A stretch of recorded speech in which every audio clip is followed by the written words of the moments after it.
If you carry a firearm and discharge your weapon in self-defense, you could face hundreds of thousands of dollars in legal fees and expenses. So carry the protection of CCW Safe, Self-Defense Legal Services membership. Upfront payment of all criminal and civil defense costs with no out-of-pocket for members.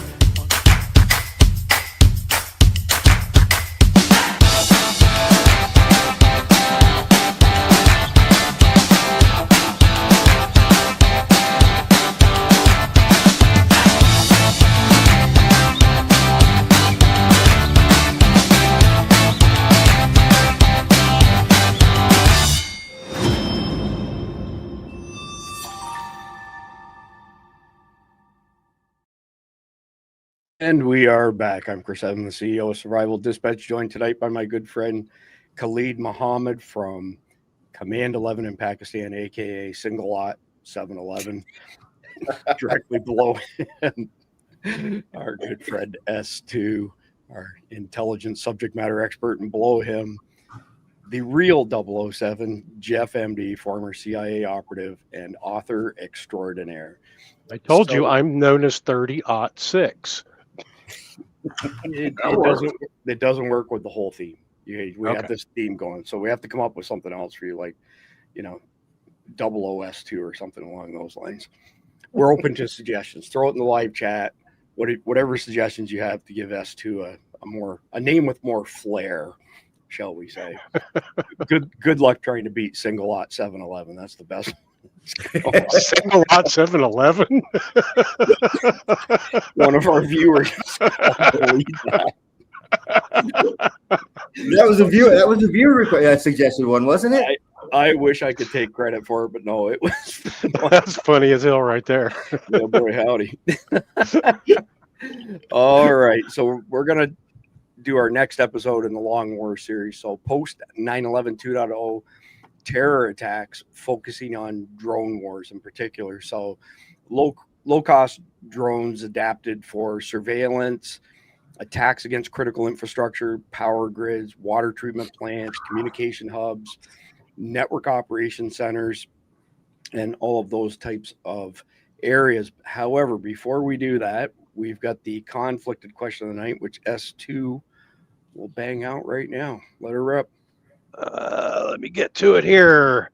Okay, so for you guys that are new out there, this is how this works. I read off this conflicted question that comes from the game Conflicted, and we want to see your responses to this question in the chat at the end of the show. So here we go. You are behind on rent, and now that the electromagnetic pulse went off and the banks aren't open, your landlord has come to try to collect. He says either pay up in cash or in goods, or he will evict your family and put them on the street in 3 days with the help of his armed security guards. You are not prepared to bug out at all, and your landlord says if in 3 days you don't have payment, he will bring armed men to take you out of the house. But right now, he is standing in front of you alone. How would you handle this situation? Loaded question. I'm going to say that Khalid goes for battlefield execution. He's going to reterm the term. It's the battlefield.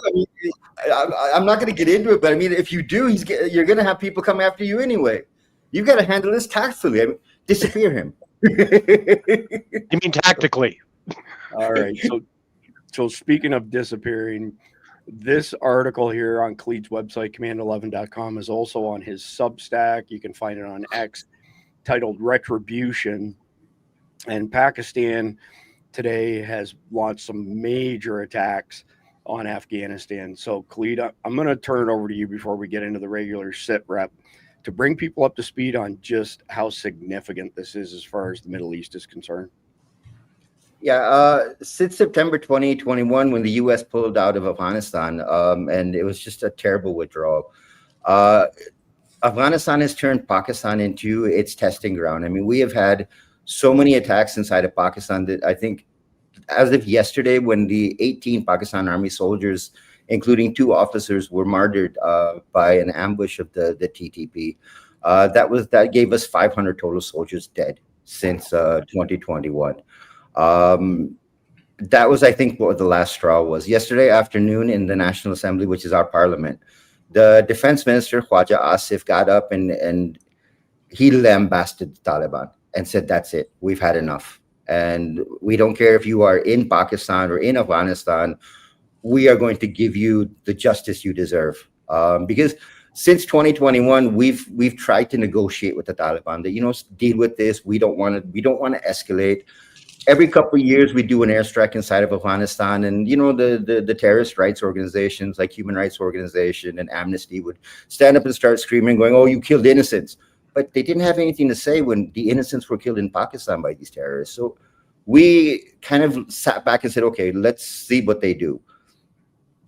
Right now, it's really interesting, and I'm going to put this piece in before I start talking about what happened tonight. The foreign minister of the Taliban regime, I will not call them a government, is in India right now. And India has been financing terror activities inside of Pakistan through the Balochistan Liberation Army and through the TTP.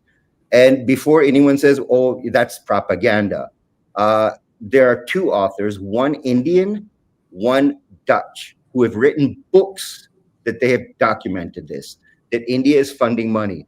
And if you don't want to listen to me, Sarah Adams on Sean Ryan's show laid out how much money India is paying the Balochistan Liberation Army and the TTP to carry out attacks inside of Pakistan. That's just me. Anyone who works counterterrorism knows what's going on on this side of the world. So at 10 o'clock tonight, we were all sitting around. I spent the entire day at funerals.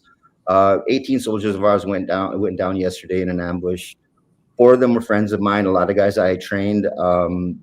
Some guys I'd spent time on the battlefield with, again, fighting the same TTP. A lot of people were pulling me aside, generals, brigadiers, colonels, and saying, what would be your target package if we were to hit Afghanistan? And I said, you're wasting my time. I've given you target packages before. You've done nothing. 10 o'clock tonight, Pakistan launched what we will call a decapitation strike. We put our fighter jets in the air. We put our drones in the air. We are currently controlling Afghanistan's sky. We have hit 4 times inside of Kabul. We have taken out the leader of the TTP, Nur Wali Masood. All the recordings you're hearing on TTP on X, where he says, "I'm still alive and I'm in the tribal area." No, he's not. He's done, wiped out. That is a manipulated recording that's been put out to make it sound like he's still alive. And the reason I say that is because at 11:40 in the evening, Afghanistan's leading newspaper, Amu, put out a story saying Nur Wali Masood has been killed. Now, there's no way a newspaper in Afghanistan is going to publish that story unless they know for sure, because they have to deal with the Taliban. And that story is out there. The link is on our website in that retribution story. So Nur Wali Masood is gone. The 2 people that were expected to take control if something were to happen to him were also taken out. Now, here's a key piece. Where he was hiding in Kabul is actually a bunker area of safe houses that has Al-Qaeda commanders and TTP commanders. So there is the possibility we have taken out some Al-Qaeda commanders as well.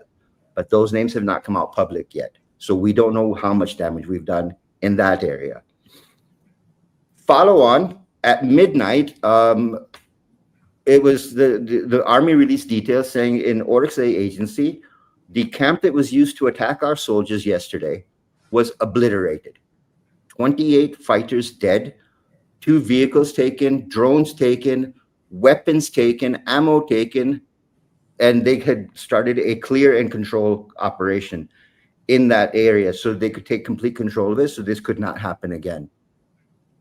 At the same time, the Director General, Inter-Services Public Relations, which is equal to your spokesman for the Pentagon, announced a press conference tomorrow in Peshawar at 2:30.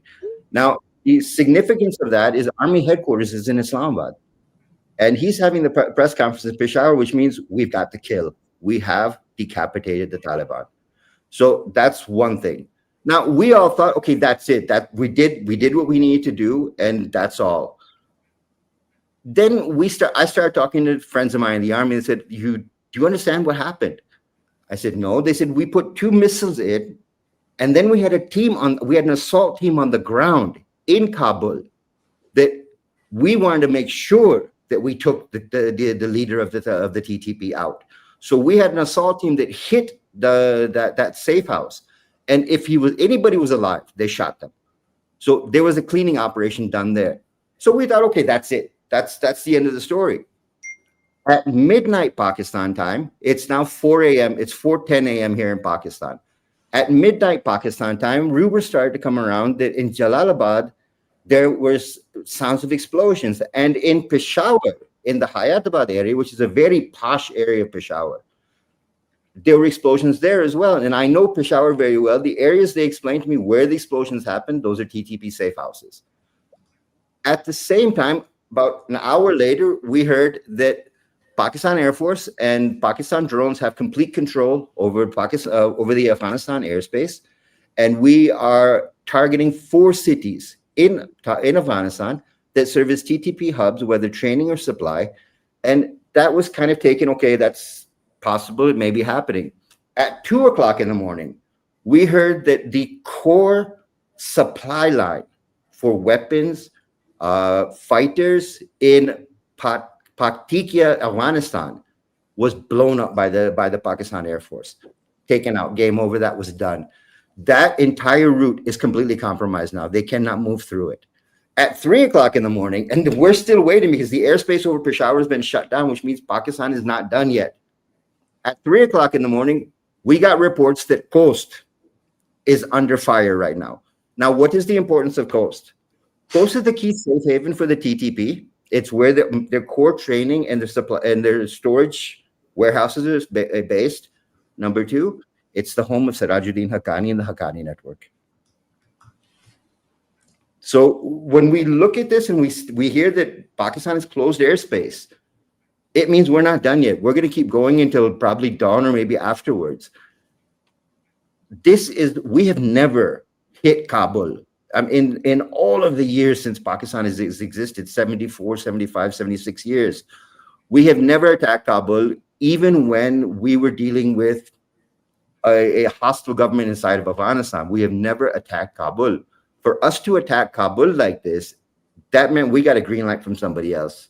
And I'm thinking that maybe somebody in the US said, yeah, we want Bagram, send a message. Because the timing of this is so well put together that you are taking every single target. The target package I have heard, Kandahar, which means the Kandahari Taliban, which means the leader of the Taliban is also on the target package. Kunduz, where all of the weapons that the US left behind that are still in Afghanistan are being stored. They may take that out as well. Now, this is all great news for Pakistan, but what's the impact to you? If Pakistan keeps going and we don't stop and we keep hitting and hitting and hitting, 9/11 2.0 will be delayed and it may get canceled because we may take out some core leadership in the process. So a lot of people are saying that Pakistan did what it did with green lights from other countries in the world. And I believe that as well, because the targets we're hitting, they're not just TTP targets. They are targets of other people as well. And we've bombed around Bagram. So we did not hit Bagram. We hit around Bagram. There's a message being sent, and it's a very clear message being sent. All right. Thanks, Khalid. Appreciate the update on that. Just out of curiosity, Sarah Adams made a post that if more than one location in Afghanistan was hit, that it would most likely delay 9/11 2.0. Why is that? Is it just a leadership issue, or is there more to it than that? Look, what the problem is that you are moving Hamza bin Laden and Saif al-Adil. You are moving them around the country, and you're moving them between different safe houses inside of Afghanistan. When Pakistan is targeting everything, we don't care if it's ISIS, we don't care if it's Al-Qaeda, we don't care if it's TTP, we don't care if it's Taliban. We're targeting everybody. So there's no infrastructure left that can be used against Pakistan anymore. Gotcha. That means we could actually take bin Laden out. We could actually take out Saif al-Adil, because we don't know where they are. But if a missile strike hits a safe house they're in, you've taken out the leadership of Al-Qaeda. Khalid, I've got a question for you. So we've heard tell that the Chinese have gotten a hold of the military ID production equipment that was left behind at Mhm. Bagram. Yep. And if that's the case, and we know that the Chinese are working with the Taliban, what's Yep. the possibilities that these Chinese nationals that were coming across the southern border have some of those military IDs in their backpacks? It's And not if they're Chinese. working with if they're working with the Taliban, Yeah. then they may be the proxies to carry out 9/11 2.0. Well, it would be a different attack then. Instead of having the assaults happening, you would have the cyber attack. You would have attack on your grids. You would see drones being used. You would not have the assault that we are looking at. That Al Qaeda would go after the aviation and ISIS would go after the ground. But see, the problem we have right now is that you have that biometric database, those military IDs, those have been given to the IRGC as well. That was about 15, 20 days ago. The IRGC made a deal with the Taliban and took the entire database. It was very soon after that that we heard that IRGC had linked up with TDA and with Antifa to run a complex coordinated terror attack in the month of October inside of the US. And they also said 10 to 15 cities. Khalid, so I see some people are happy in the live chat, and that's a good thing. But let's make the point here that we know we have a minimum of 200,000 SIAs in the country. Yep. So 9/11 2.0 may be changed, but we're not out of the woods as far as attacks are concerned. You're not out of the woods. We have a huge number of terrorists in our country. The only way you get out of the woods, Chris, and I'll put this out there because this is what's happened with Pakistan a couple of times. The only way you'd be out of the woods is if we sent in our commandos into Afghanistan, following up on an airstrike. Like, for example, we hit Kandahar and we sent our commandos in behind it. The commandos could pick up whatever intelligence was left in those houses. And that might give us a clue as to where the cells are, who are in those cells, who's running those cells, how we can contact those people. That can be passed to the CIA and to NSA to track those numbers to find out where they are. Yeah, I think that would help us. But I think the sheer number of terrorists here, it may change what the attacks look like, but you've got the cartels now practicing drone warfare, which we're going to discuss tonight. So I don't see it. It's a good thing, but it's not a panacea. It's not going to solve all this stuff from where it'll change the attack. Like I answered S2's question. If the ISIS component is taken out, that means the ground assault is gone. That means the Chinese will move more to a technical war. You'll see drones. You'll see cyber warfare. You'll see them attacking the infrastructure. You may see IDs, identity theft being used. The war will change. But right now, with the number of leaders that are available to run different attacks, unless we can get the top leadership of ISIS, ISKP, and the Taliban, we cannot stop the attack completely. Okay, I thank you for the clarification. So S2, I'm coming to you first tonight. And if memory serves me right, this article was sent to us by Amanda from Texas. So this is one of the cartels, CJNG, improvised chemical weapons, IED, and drone dispersal. That's pretty crazy. I mean, you're a drone guy. You study up on the cartels. Can you expand on this a little bit as far as what this looks like, S2? So you can take what I'm hearing is they're doing this a lot, mostly for targeting of people for psychological operations. But you can take general off-the-shelf chemicals that you can buy at the hardware store and at the grocery store and mix them together and make fairly scary sounding stuff like chlorine gas and that kind of thing. But some of the drones, I mean, I'm sitting here looking at a drone right now. It's an 8-inch drone that I built for about $150. And it would have a range of about 15 minutes on one battery. So this particular drone, I've tested it with a much larger battery, and it can carry a single, I think, 2-kilogram payload. That's as much as I've tested it with, and that's with the battery, which is very large. It's about a 6-inch long by 3 by 4-inch high battery, very, very dense and weighs quite a bit. But this thing handles that kind of payload very easily.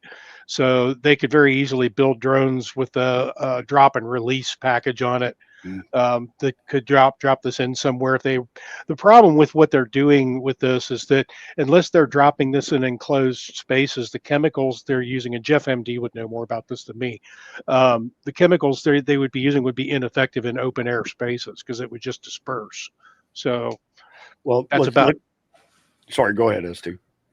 I was just going to say that's about as much as information as I have to offer on that.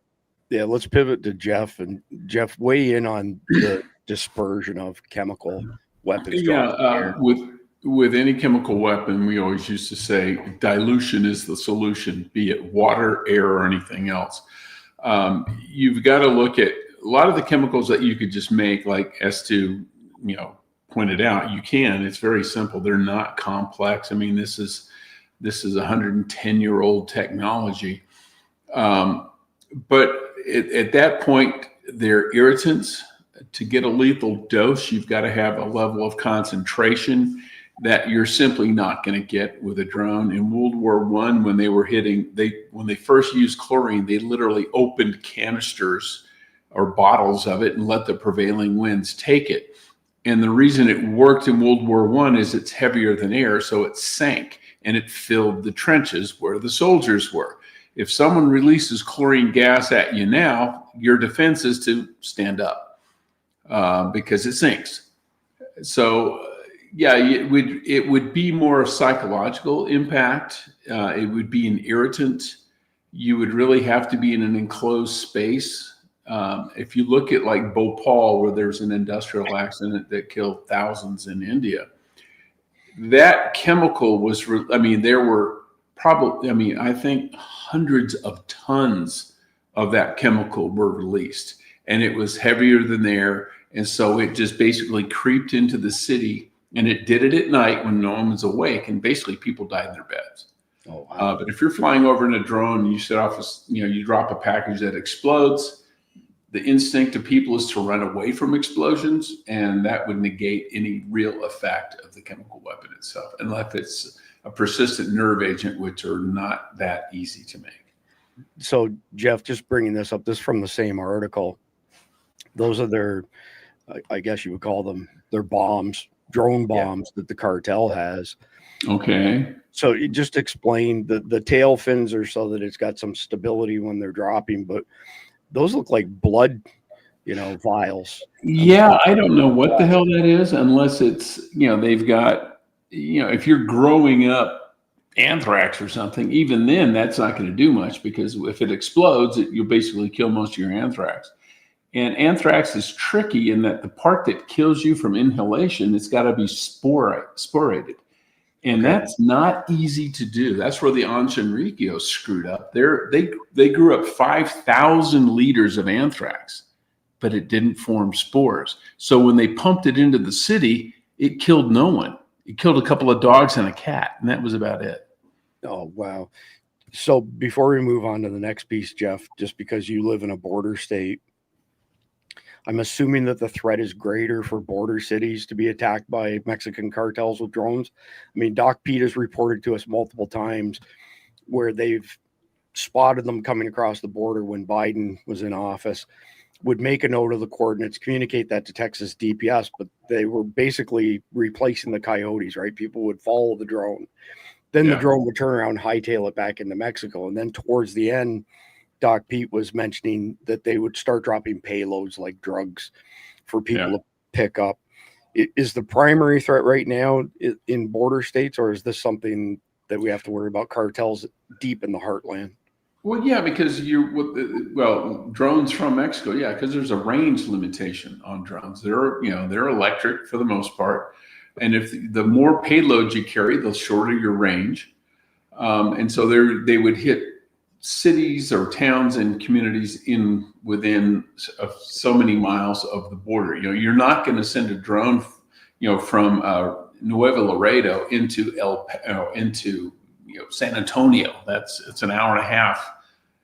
Well, but you can do it into Laredo, and Well, the context of the question was, do we have cartels that in America, which we know we have them, but do we have cartels in America who would use drone warfare inside of America if they chose to? Sure. Okay. Yeah, I mean, they could launch a drone just like I could launch a drone or you could launch a drone. Right. But I wasn't sure if there was any intelligence or any thought. I have that not they seen put anything towards on that, but it wouldn't surprise me. And we've not heard anything of that like that happening within That's- within CONUS. But Okay, they fly drones into prisons to deliver drugs and contraband. Yeah, So, They've you know, been why the doing hell that not? for sure. Yeah. Interesting. So, Khalid, next one up is for you. And the United States said on Wednesday it was adding 15 Chinese companies to its restricted trade list for facilitating the purchase of American electronic components found in drones operated by Iranian proxies, including Houthis and Hamas terrorists. That's a rather interesting development, Khalid. What can you tell us about that? Well, China's been doing this for a while. On one side, China's got a huge buildup of electronic supplies, and Iran has been able to build. I think it's called the Shaheed drone, which That is is very, yeah. very inexpensive, and they're using it in Russia as well. Russia's using that drone as well, and that is completely indigenous, according to Iran, to Iran itself. Iran has been able to. And this, I watched an interview with a drone tech, a drone engineer from Iran, from the IRGC, and he was saying, what we did is when the Israelis first launched their drones at us, we shot them down in such a way that we could study them. And they used the Israeli model to build their plans for the Shaheed drones. They also have a kamikaze drone that has a warhead built into the top of it. So when you fly it into something, it blows up. Iran is really advancing, and with the relationship with China, the relationship with Russia, they have gotten a lot of technology that they wouldn't have been able to get their hands on before. Like for example, Iran has a pending order with Russia for, I think it's the MiG-28s or the MiG-29s. Russia said it's going to take us time to build it. Here, take 40 of ours, and they delivered 40 proper Russian, not export quality, proper Russian MiG fighter planes to Iran. So if the US and Israel decide to attack again, Iran's not defenseless in the air.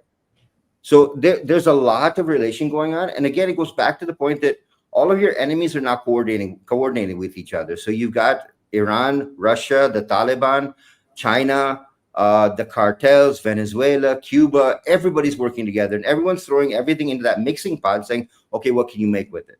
I'll give you another one. Okay. Today, a friend of ours named Lucas Weber published a story on the Express UK website, Express newspaper website, where he was talking about how the terror groups and the cartels are now getting the designs and the plans for 3D drones, that they can print a drone and use that to attack. So this is where the warfare is expanded to, is that they're now getting, with a 3D printer, they can print as many drones as they want. And this is something we hadn't thought about. That still takes a lot of time when you're talking about 3D printing, when you could just go get a carbon fiber frame off the shelf. Yeah, again, when you're looking at I bring it up for this reason, S2, is that when you're looking at how they're diversifying their technology, they're not sticking in one place saying, okay, we've only got this, we can only do this. They are looking at other ways they can expand their lethality on the battlefield. Okay, I appreciate that. Thank you. So let me get the next one pulled up here, and S2 will come to you first. You weren't on with us last night, but we played a different video on this particular product that our military now has, which is pretty slick. It's called Leonidas. And for those, so for those people who weren't with us last night, I'm going to play a portion of this just because it's interesting technology. And then S2, I'd like you to describe how it works. And then I'd really like to know what civilian options are to defend against drones. So maybe stew on that for a minute while we play this.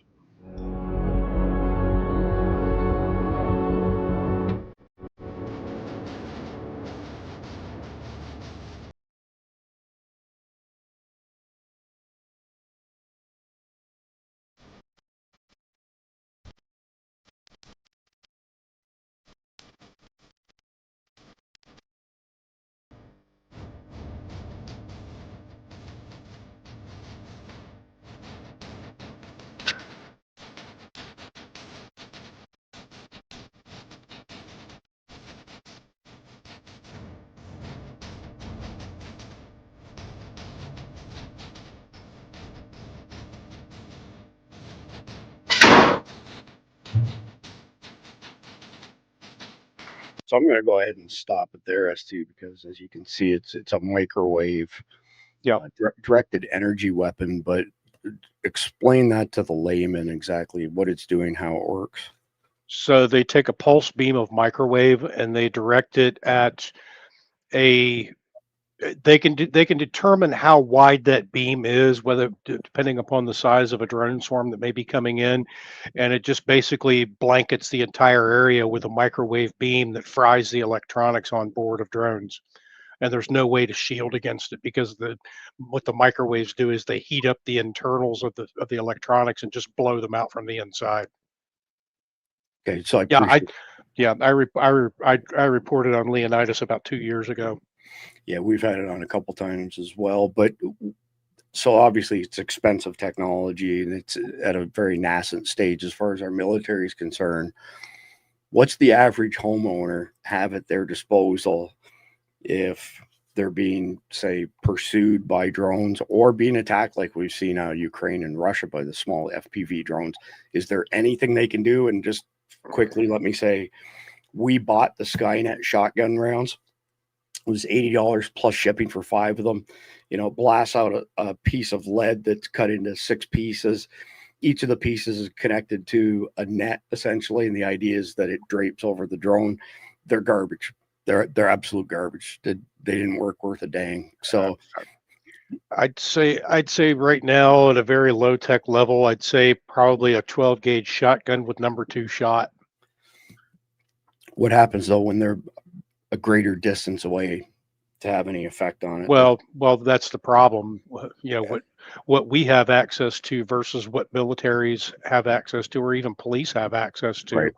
Right. It's we just don't have the tech, so we have to go low tech. So I mean, as we've discussed in the past, you could also, if you're trying to evade one, you could go somewhere where there's a fence, a high fence, Okay. and get behind a high fence or someplace where it could get tangled up into razor wire or something like that. You just have to look at tactically the way you want to try to evade a drone, and then look around at what's around you to be able to use your environment to evade drones. Okay. So a couple follow-up questions that you could potentially interrupt drones with radio frequency jammers, RF jammers, but they're highly illegal here in the United States. But speak to how that would affect most drones, not all drones, because some of them are tethered Yeah, and some of them are autonomous. yeah. I mean that would be your consumer grade radio frequency drones.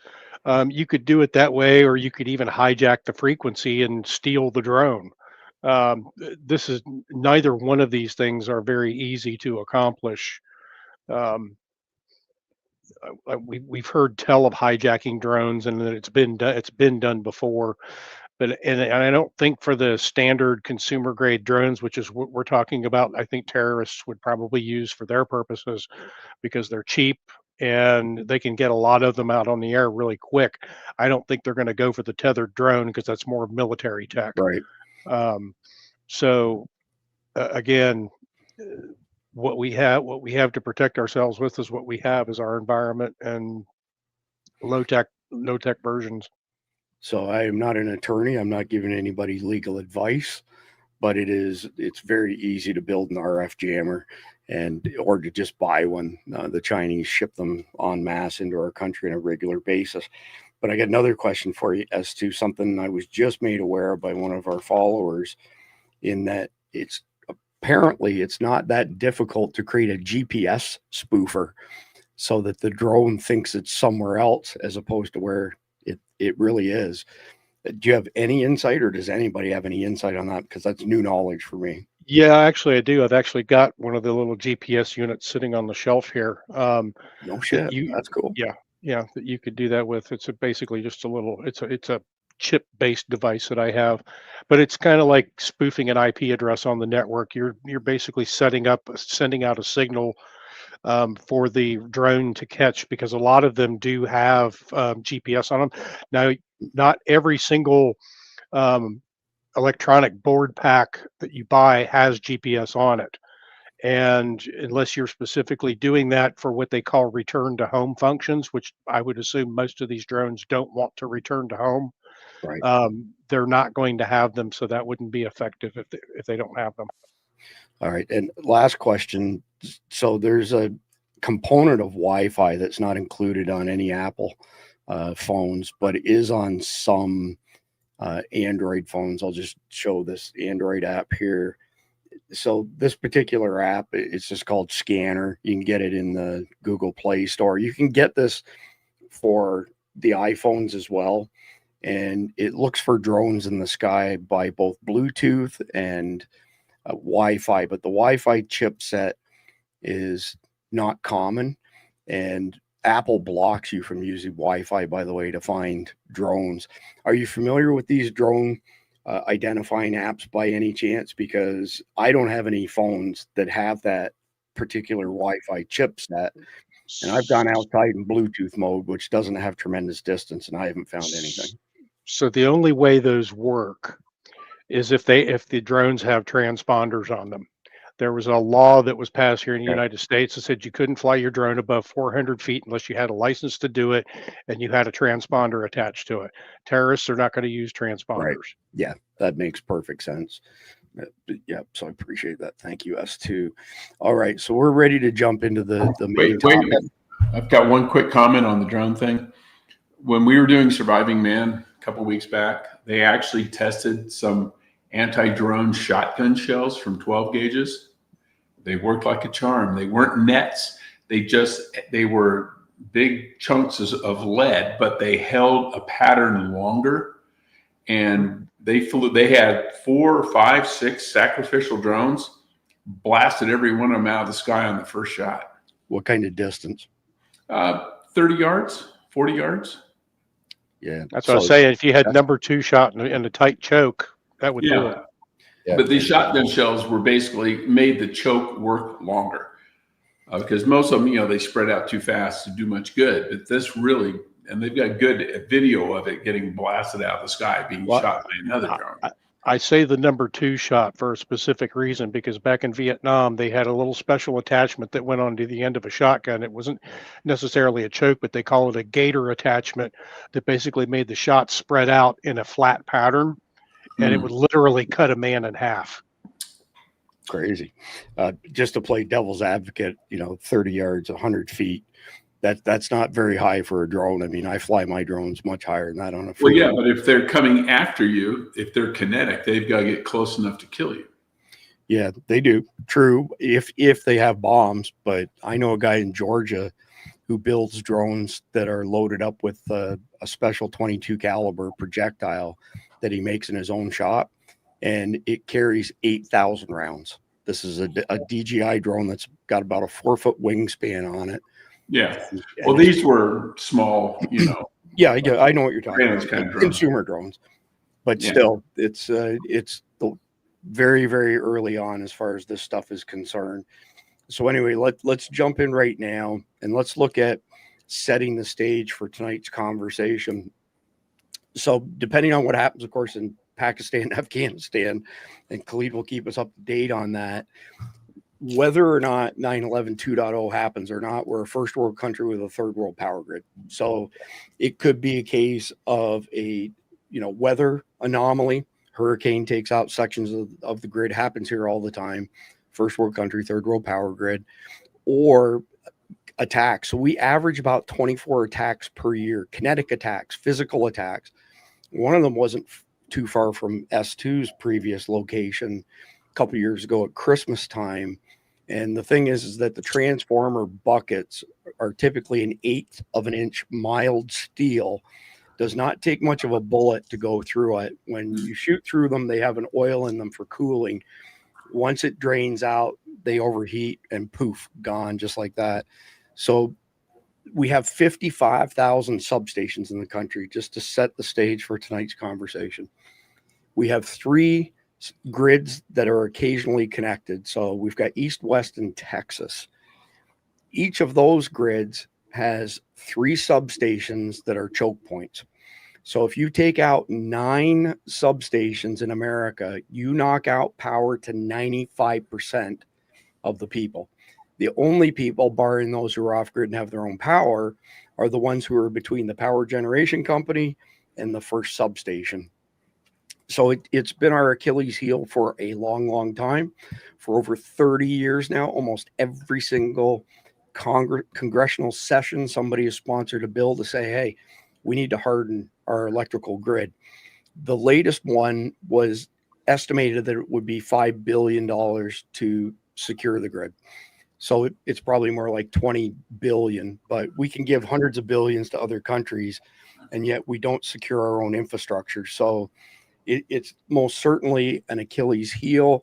And whether that be something as sophisticated as jihadis attacking us or others, it's a guaranteed way to cause a lot of pain, because we've discussed this before. LPTs, large power transformers, right now it's a 48 to 60 month wait time for them. So when you start taking out the large transformers, the LPTs, it'll take significant workarounds to potentially provide any power around them. The one that happened close to S2 a couple of years ago is still not fully operational, and they're piggybacking one section of the grid, the one that was attacked, off of the one next to it. So it's not exactly a super stable solution. So with that being said, most people do not have backup power solutions in place. The vast majority don't have them. So when they lose power, they lose their food, they lose their communications, all of those things that we're used to losing here in Florida, again, because we've got such a crappy power grid. The next part to it is that we do not have a tremendous number of 700,000 volt transmission lines in the country. There's some up north that run east to west, not too many in the rest of the country.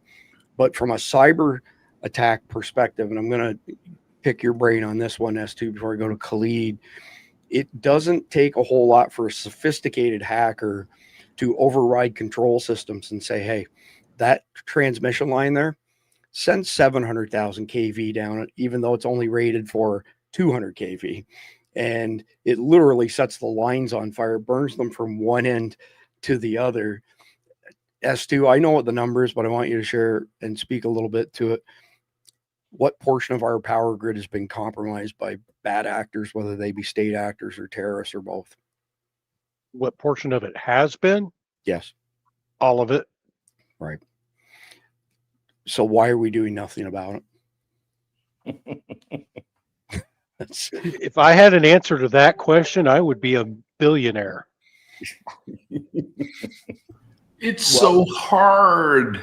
It's the same reason why nobody, except for I think Tommy Tuberville, is paying attention to Al Qaeda 2.0 in Congress. Okay, so let's stitch this together a little bit. Then I'm coming to you, Khalid.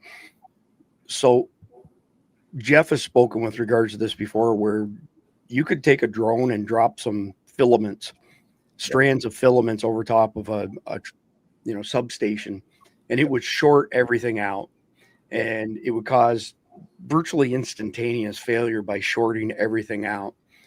Do we have anything in place to protect us from something like that, Khalid? Chris, the problem is that America has, even when I was still in the US, but we're talking back in 97, no one believed that America could be attacked. And even post 9/11, no one has gotten to a point where they said, we need to put security into place. You have no armed security anywhere near your power stations, anywhere near your grids. You have no cameras set up, so if someone tries anything, you can see what they're doing. America, the fear that we have with the US is that it is so defenseless right now that everything's right on the table. Whatever you want to hit it, because no one has gone to the point of saying, our electric grid is compromised. We should maybe start telling people, buy yourself a couple of solar panels just in case the grid goes down. Put your refrigerators on it. That conversation has never started in the US, because everyone's always said that it can never happen here. With the number of hurricanes, the number of tornadoes, the number of natural disasters that have happened, you would figure at some point somebody would turn around and say, wait a minute, we need to harden the grid. And no one's done that. Even here in Pakistan, I mean, we're a third world country with a third world power grid. But when you look at our power stations, some of them are so well protected. Like if you look at the Karachi power station, which powers 20 million people, good luck. They have armed guards outside. They have armed guards inside. They have armed guards at the substations. If you try to do a armed assault, you wouldn't get in. You come through the air, you might have some success there, but not through the ground. America is completely open. Now, I will say that in my present location, I've been watching some of these substations out there, and they are starting to do things in this area. I don't know about other areas of the country, though. Yeah, fair enough. Fair enough. So, Jeff, keeping in on the same train of thought with drones, I don't know if you caught this or not, but there was actually a drone attack already on a substation, and this happened 5 years ago. And I'll put the link in the live chat so everybody can read it. Realistically, if somebody flew, let's say, a dozen drones at a substation, would that, for example, be enough to potentially take out an average size substation, Jeff? Oh, yeah. I mean, you get a drone and dragging bare copper wire and just drape copper wires across the tops of the transformers. And people don't realize most of those power cables are uninsulated because it's weight. They're bare wires on those big transmission lines. Those are bare wires. All you got to do is just, get a drone to drag some copper across that, and it's going to short out. And if you're lucky, it'll just trip breakers and your power is out for hours. But if it doesn't, and it actually can fry, it may fry conductors, it may fry insulators, it may short out to a tower. And then you've got, 200 kV going down the metal tower and maybe, blowing out bolts and things like that. Think about what happens to a tree when a lightning bolt hits it. Yeah. Now consider that as that's just one pop. Now consider that as steady stream, that much power. That's, you can cook a lot of stuff and you can melt a lot of steel. So while you're center stage, Jeff, explain what a cascading failure looks like. So if one, let's say, substation, or it could even be a power generation station, was attacked, what's cascading? How does it cascade? What is it? What's it do? And we've had them before. We've had, there was there was one where I can't remember what year it was, maybe 96 or something, where all of New England, a big chunk of the upper Midwest, and even part of Canada went down. It just went dark. And what you had was a failure at one facility. And then, so it goes offline. So then, because everything is interconnected, the system immediately looks to the neighbors to say, okay, we're short of power, or we're short of juice, send us more. Well, they do, and then they go offline because that's more than they can handle, which then causes the next one to go, and the next one. It's literally dominoes. And at some point, you got to pull the plug before it spreads any further. But when those happen, it is a major pain in the ass to get them to come up, even if the generation systems haven't been damaged, because you have to bring it up essentially in a reverse cascade. You've got to decouple everything. Then you bring up one, and you start this generation plant and let it start pumping power. Then you bring up that section of the grid, and then you bring up the next section of the grid. And it can take days in some cases to slowly bring all that stuff back up. Think about when Atlanta was hit by that ice storm. There were people in the city of Atlanta who didn't have power for weeks because you got to bring everything back in sections. Yeah, appreciate that, Jeff. So every single time we touch on this topic, which has been frequently in the past years, we get one of these types of statements from somebody who thinks that we're disclosing information that terrorists are going to use against us. This is open source information. All of the bad guys know this. They know way more than even what we're broadcasting. They know what the specific 9 power or substations are. We're not letting anything out of the bag. So I don't know why I have to address that every single time we do this, but God, it's like clockwork. Yeah, we're not giving them the nuclear launch codes. Yeah. What I found was so interesting about the attack that happened in my previous location was that they did I think there was another attack in Durham, and they didn't realize that there were dual lines running parallel with each other, so all they had to do was switch over to the other line. Yeah, right on. So I just wanted to come back to Jeff's comments quickly. So I want to say it was 2003, give or take a year. There was a substation in Long Island that caught on fire. That caused a massive cascading failure that took out the entire Northeast and huge parts of Canada as well. And some people got their power back reasonably quickly. Some people were down for well over a week. You can look it up. It was a pretty devastating attack, and it was all caused by a fire. So realistically, if you flew a bunch of drones into a power station or a substation and managed to make it catch fire, which wouldn't be particularly hard when you're dealing with high voltage systems, you've got a serious problem. And again, we're back to the LPTs, the large power transformers, 48 to 60 months out. We don't have any of them in storage. We don't keep them on the shelf just in case we need them. These are transformers that are brought in by ocean liners. Then they take them off the cargo ship. They drop it onto a train, and the train goes to where the substation is, the big substations. And then they have a crane there that takes it off of the train and literally drops it into the substation so that it can be reconnected. It's a deal. It's a big deal. So I think that covers essentially the first segment of setting the stage and why they're a primary attack vector. And let's be honest, if you take the power out, you take out all kinds of other things. There is some redundancy in cell phone networks. There's some redundancy in internet infrastructure, but many times that infrastructure, if it's powered by propane gas, it's super expensive, and then the propane has to be refilled. If they're powered by natural gas, that's a whole other problem, because that one in 2003, we had clients in the Northeast, and they thought their data centers were in good shape. They had dual generators running off of natural gas. There wasn't enough gas pressure to feed the generators, and their data centers collapsed. So it's a big deal. And if you did this widespread, you could send us back to the 1800s in the blink of an eye.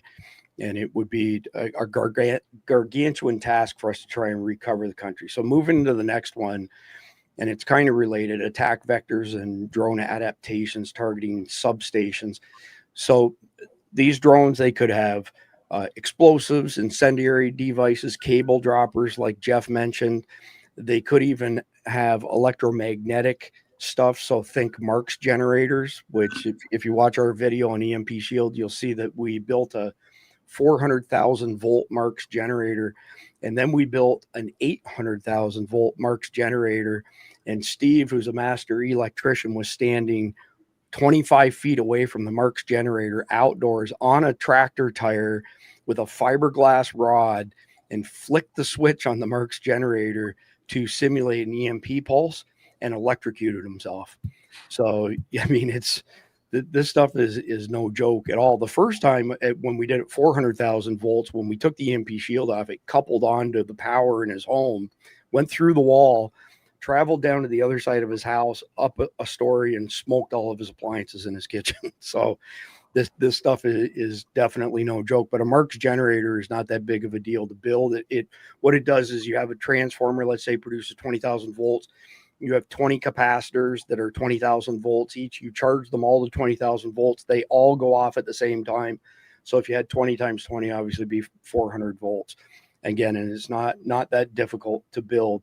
So beyond that, of course, the next usage case for drones would be, reconnaissance, mapping of substation layouts, looking for weak points. And let me give you something on that. And then, Clete, I want you to speak on it before I go through the rest of the bullets here for segment number 2. Depending on whose numbers you want to believe, in the past 3 years, there have been somewhere between 1,300 and 8,000 drone incursions at NFL stadiums each year. So let's just say conservatively, it's 2,000, right? 2,000 each year would be, if you had 1% of that, you're still talking 40 times. Like 1% were terrorists, 1% had nefarious purposes. That's 40 incursions. Explain the intelligence and recon piece a little bit better, Khalid, as far as them flying where you can't see them? What are they mapping? And, what are their plans when they recover that intelligence? Well, there's so many high-tech drones available now on, commercially, that you can literally put a cell phone camera onto it, fly it off there, and as it's flying, you can see what's where and how it's all laid out. You could fly on top of, and we've done this. You can fly on top of a power station and see where everything's connected, where you can hit, where the targeting can be done. Fly it over a building and go, okay, this is where this can be done. This is where this can be done. And no one pays attention. That's the biggest problem I've always had, is commercial drones are available everywhere, but no one pays any attention to a drone in the sky. They see it and they go, oh, somebody's flying a drone. And you don't think that maybe he's got nefarious ideas. Maybe he's doing ISR. Maybe he's running surveillance on someone. When you start going, wait a minute, why is that drone in the air over my house? Then you start going, wait a minute, let's see where that drone goes. I have tracked drones. Came over my house, hovered there. When it started to move back, I went downstairs and I followed the drone. Where's it going? Where's it going? Where's it going? And followed it right back to the location. And I rang the doorbell and asked them. I said, why were you flying over my house? What were you looking for? But most people don't think about that, because the drone seems, it's a kid's toy. You don't know what you could do with a drone. I mean, we've seen it here in Pakistan. Surveillance, reconnaissance, intelligence gathering, dropping bombs, targeting. What haven't we seen? And I'm talking cheap drones, not the ones that you buy for $1,000, $2,000. I'm talking stuff you buy $50, $60. And that's being used here by terrorists. When you look at what you can get in America, there is a huge technology difference between what we get in Pakistan, what you get in the US. Those things, when they're put into play for ISR, intelligence, surveillance, and reconnaissance, you change the game. You don't even have to be in the place. You can fly it. I saw today, DoorDash is releasing a drone delivery service that maps sidewalks. Incredible. Khalid, did I ever tell you my Temu drone story? No. Temu's fantastic. The best cheap stuff you can find. This is pretty comical. So I got this email and it says, we have this drone on special for $12. I was like, well, $12. Let's see what it is. So yeah. I get it. I charge the batteries up. I go out on the patio. I hit the buttons to turn it on and synchronize it to the controller. It immediately came up to about waist level and flew at top speed right into the wall and shattered into a million pieces. I've got those drones. I didn't even have a chance to use the dang as it blew itself up when it hit the wall. I'll tell you what, you don't want to get hit by one of these running either, because those blades are running at up to 3,000 RPMs, and they are sharp. Actually, that wasn't a Chinese drone. It was a Japanese drone, but it was a kamikaze drone from World War II. Clearly. I mean, so all joking aside, as to bad actors have already used the drone swarm software. So it was brought out in Hollywood years ago for light shows. And at the time, one operator could control 5,000 drones simultaneously. Because it's open source software, it's been pushed ahead. Now one operator can control 15,000 drones simultaneously. What defense is there, whether it be a power station or another target, if a guy decides to fly a swarm of 20, 50, 100 drones at a target? What defenses other than the military stuff that we just saw stands a chance against something like that? I would say if one of the best things that somebody could do right now would be to come up with a way to encapsulate. Now, when I say encapsulate, I mean still being out in open air, because most of these substations are out in open air. But find a way to put some netting around it and then seal up the netting from the top. If they can't get to it, they can't get to it. They could still drop any conductive metal dust down in there. They could still drop cables down through it, but it's not going to let the drone through. Okay, appreciate that. So Khalid, I've got one up for you here. Let me just get it up on screen. It was not in the brief. Yeah. but I'm guessing that you're aware of it because it happened in your neck of the woods. So here it is. So this was the IRGC, and they used the drone swarm software that I'm describing. This was on September 14th, 2019.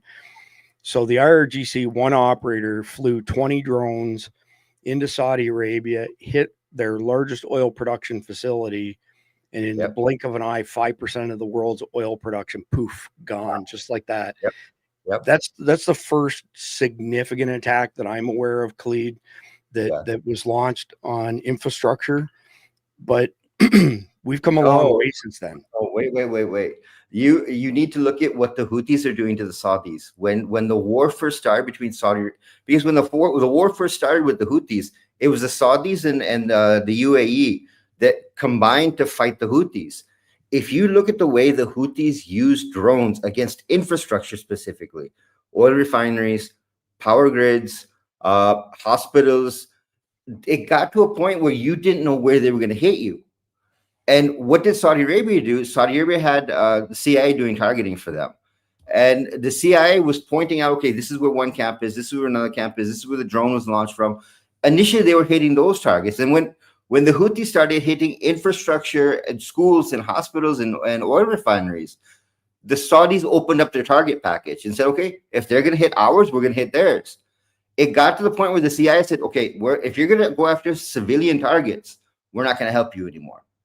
That's how this escalated from the very beginning. It was the Saudis against the Houthis, and it escalated. It was all drone warfare.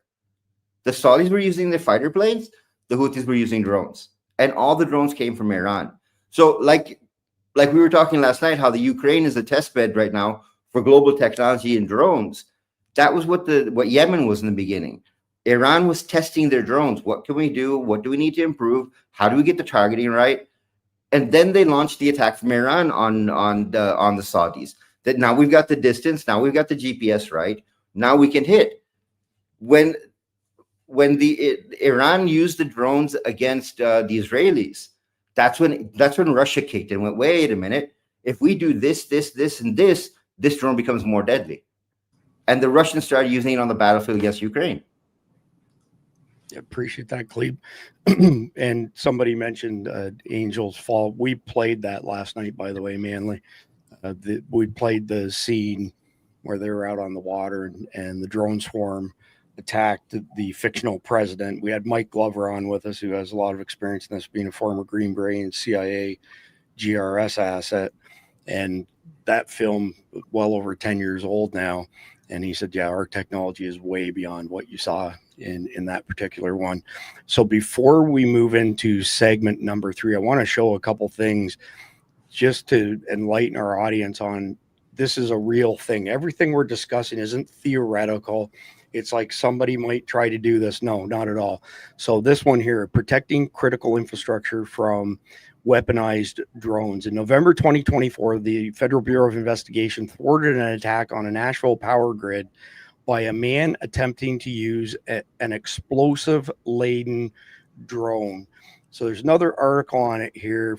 And basically what happened with this guy is he was set up in a sting, and he thought that he was buying explosive material and explosive devices, and he was going to attach them to this drone, fly it into a substation, and basically, take it out that way. This is, I guess, one of the few instances where the FBI actually got their man before the man got away with the terror attack and said, well, he was on our radar, So speaking of being on somebody's radar, that's where we're going next for segment number 3 here. And it's with regards to the challenges of detecting and interdicting drone threats, whether it be at substations or power plants. So obviously, number one, these are such small devices that the radar cross section and the small size of the drones, virtually impossible to detect them with traditional radar. You also, if you try to dial up the sensitivity to get the smaller stuff, you start getting false positives, birds, people using hobby drones, clutter in the airspace, challenge. The challenge is big, especially for older sensors, pardon me. also the amount of time it takes to detect that smaller stuff, get it back, and then figure out exactly what it is. By the time you figured it out, the attack would have already happened. Then you've got the legal aspect of this, where I don't know if y'all are aware of this, but a drone is considered an airplane in the eyes of the FAA. If you shoot a drone down and it gets reported, you are going to jail, unfortunately. So there was a guy, I want to say he was over towards the Villages here in Florida not too long ago, maybe a year ago or so, and this drone kept flying into his backyard. So he got pissed off. He pulled his pistol out and he shot it. He shot it twice, actually. The cops show up and they say to him, what do you know about this drone that got shot over here? It looks like it happened on your property. The guy said, yeah, of course it happened on my property. That thing was coming over here and spying. They said, okay, you're under arrest. And they handcuffed him and took him away. And the guy had no idea that it was considered an airplane as a federal offense. So I think that's a bullshit law myself, but it is what it is right now. So the next part, as far as the challenges of detecting and interdicting, the technologies that do exist, not only are they super complex, but they're super expensive, and they're not widespread. And we don't have a whole lot of things out there like the microwave directed energy weapons that we showed earlier, lasers strong enough to take it down. I mean, if you look at the lasers that we do have on Navy ships, they're massive beasts. It's not a small device at all. Radio jamming, of course, our guys can do that. That's not hard. RF blocking is fairly easy. The net guns are very limited. You have a very short range, and so it doesn't take much to fly them higher. Put it this way, here's something that y'all may not know. Here in Florida, we have an insurance disaster on our hands thanks to contractors ripping off insurance companies year after year after hurricanes. So now when your home is 10 years old and your roof is 10 years old, insurance companies can drop your coverage legally to only 25% of the value of the policy, which then, of course, means that the bank says, wait a minute, you don't have enough coverage on your home. You can't get insurance from anybody else. So they make you buy insurance from them at like 5 times the premium. Our roof is not 10 years old. We pay $6,000 a year in property taxes on a relatively modest home compared to previous homes that we've had. And it's pretty brutal. But here's what's going on in Florida. They're flying DJI drones high enough that you can't see them, and they're able to get high fidelity images of your yard. You guys have whatever. You've got Rottweilers. Well, that's a dangerous dog. So, either you get rid of the Rottweiler or we're going to drop your insurance policy. Oh, we noticed that you have whatever in your backyard. I mean, it's the age of Big Brother, to say the least. So with all of that being said, I'm going to come to you on this one, Jeff. Go a little bit deeper as far as just how difficult it is to identify these drones, let alone interdict them. And did I miss anything as far as the detection's concerned? No, I mean, especially small drones, they have to be really low if you're going to see them or hear them. Bigger drones make more noise, granted, but you get them up 300, 400, 500 feet, you're not going to see them or hear them.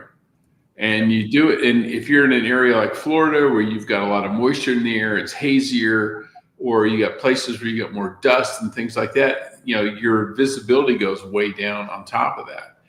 And even if it's a bright, clear, sunny day, they tend to get washed out in the bright light of the sky. They're really, really hard to see. And when they're up that high, even if you saw them, you're not going to be able to do anything about it anyway. Yeah, true. The odds of hitting one of those with like an AR, 1 in a million. The guy in Florida, the one you mentioned, it was ironic, is he actually shot it with a 9mm handgun. And even the cops said, I was just impressed he hit the damn thing. Because that's damn near a 1 in a million shot. So your defense against those things is basically nil. Yeah, exactly. But same question for you, S2. And then I want to hear your thoughts on this as well, Khalid, as far as the detection interdiction. But go ahead, S2. Yeah, no, I think you and Jeff hit every point along the way there. I know when mine goes up in the air, when I do line of sight flying, because I do both first person and line of sight.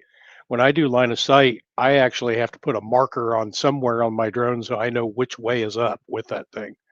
Interesting. And if I don't do that, I can't see the drone. So it's unfortunately radar not going to be an answer for that. Yeah. I would think that there would be some sort of electronics capability to detect certain bandwidths that are in the air, because these all operate on 2.4 and 5.8 gigahertz. Mm-hmm. And if you could detect the electronics that were actually moving, that might be one way of doing it, but I'm not aware of anything that does that right now. Yeah, I appreciate that. There is a technology. It's actually kind of old. When we lost an F-117 over Serbia, the Serbians could not pick it up on radar, but what they had was this old Soviet system.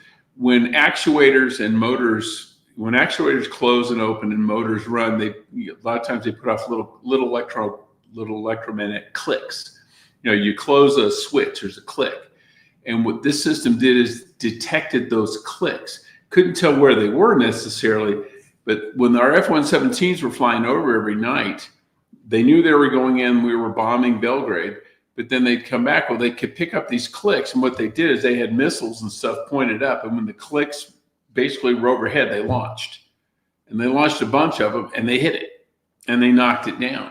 But it wasn't that they could see it on radar. They could hear the electric clicks of all the electronic actuators on the aircraft. Interesting. Yeah, you wouldn't have those on these drones, though. No, you might be able to pick up the that kind of stuff, but not much. I was going to say you probably might be able to pick up the electromagnetic static from the motors as they rev up and rev down. Well, and they're changing attitude of the engines and things like that. They might be able to pick up, but the odds of having something like that, nobody's going to have that. Yeah, agreed. So I just wanted to address Steph's point here. I work for insurance. They're supposed to ask if they're allowed to use a drone for damage picks. So the statute in Florida states that if they are investigating a claim that you've made on your property, they can use drones, number one. Number two, anything that they can see from the road, they're allowed to gather aerial photography from the drones. So the insurance industry is crookeder than a dog's hind leg everywhere, but especially so here in Florida. So moving on to the next segment. Actually, we're right at the middle here. We only have a couple segments left. We're going at a fairly good pace here tonight for a change instead of dragging this on. But wanted to mention that if you go to survivaldispatch.news, that's our Substack, and I'm just going to bring it up and show it to y'all. I've heard a bunch of people lately say, well, we didn't get a notification, or we're getting notifications from some platforms on your videos. Go to survivaldispatch.news. As you can see here, if I were to click play on this, it takes you into tonight's episode, which I'm going to back out of that before we end up with a feedback loop here.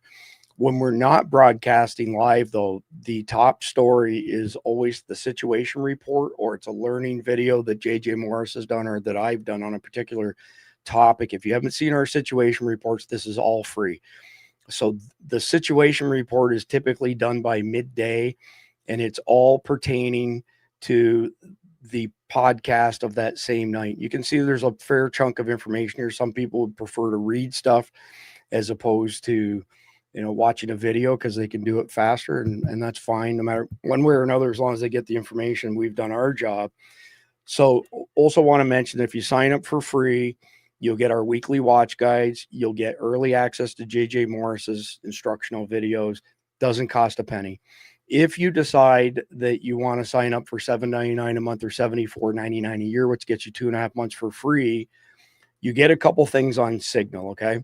So you get an invite to the SDENS group on Signal, Survival Dispatch Emergency Notification System. What that means is that when a major calamity happens, we send out notifications. It goes to your email, it goes to our Substack, it goes to the SDENS group on Signal, and it also goes to POClink radios, which I'll discuss later on in the broadcast.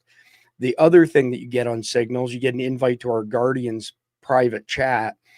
Insane amount of intelligence goes through that group. It's an incredible community. I get at least 10, 15 people a day thanking me for facilitating this community. And I tell them the truth. That wasn't the plan. The whole thing happened organically from the users. It wasn't by design on my part or anybody else's. So if you want to connect with like-minded individuals and you want to get early information, it's a good place for you to go. So moving into segment number 4, hardening strategies and defense posture for the grid. So you can do physical hardening, of course, so armored enclosures for transformers. You can shield stuff. You can protect it with multiple layers of fencing from a ground attack, but that doesn't help you from the air. The ones I've seen with the fencing kind of actually look like the old hog traps, where the old hog traps used to have a feeder in the middle, and then there was a perimeter fence that had a door that dropped, and then another perimeter fence that had another door that dropped, because a lot of the pigs were so smart, they were managing to get out. Jeff would know that. He's got 30 javelinas in his backyard at any particular point in time. He loves his pigs.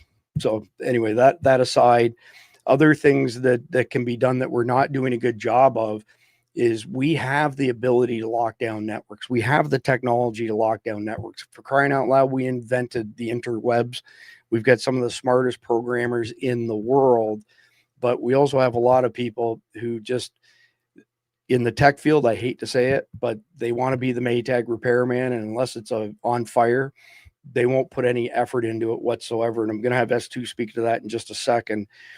There are also some regulatory incentives now that if utility companies take their security to the next level, then there's some tax breaks and other buckets of money that they can tap into as well. In addition to that is law enforcement. I wouldn't say on a grand scale has got this on their radar, but it is on their radar. I've spoke to a number of sheriff's offices and city PD that have gotten multiple notifications in recent years that the grid is prime for an attack, especially in some communities. We have a cabin in North Georgia. There is a massive substation in the middle of nowhere between Brasstown Bald and Blairsville, Georgia. It's one of the biggest substations I've ever seen. There isn't a person around for like miles. You could walk in there with any type of firearm and take the whole thing out in a matter of minutes. If they have security cameras, I haven't seen them. I've looked closely for them, could not find them. The next part, and as to, I'm coming to you on the cyber threat stuff because I want you to speak to AI threat protection, which is not just for the electrical grid or the infrastructure that runs the electrical grid, but is also rapidly enhancing as far as network security is concerned. And if you don't mind us to, could you speak to the fact that we're pretty good at going on the attack and cyber attacks, but we suck really, really bad at the defensive side? Over to you. Well, I got to give some thought to that. Well, I think we kind of hit on some of this when we were talking about hospitals being targets for terrorist attacks. You know, there are things that are in development right now, like quantum systems and things like that. And we have actual systems out there now that do threat detection using AI. So they're very quick at recognizing patterns of attack, but they have to be taught.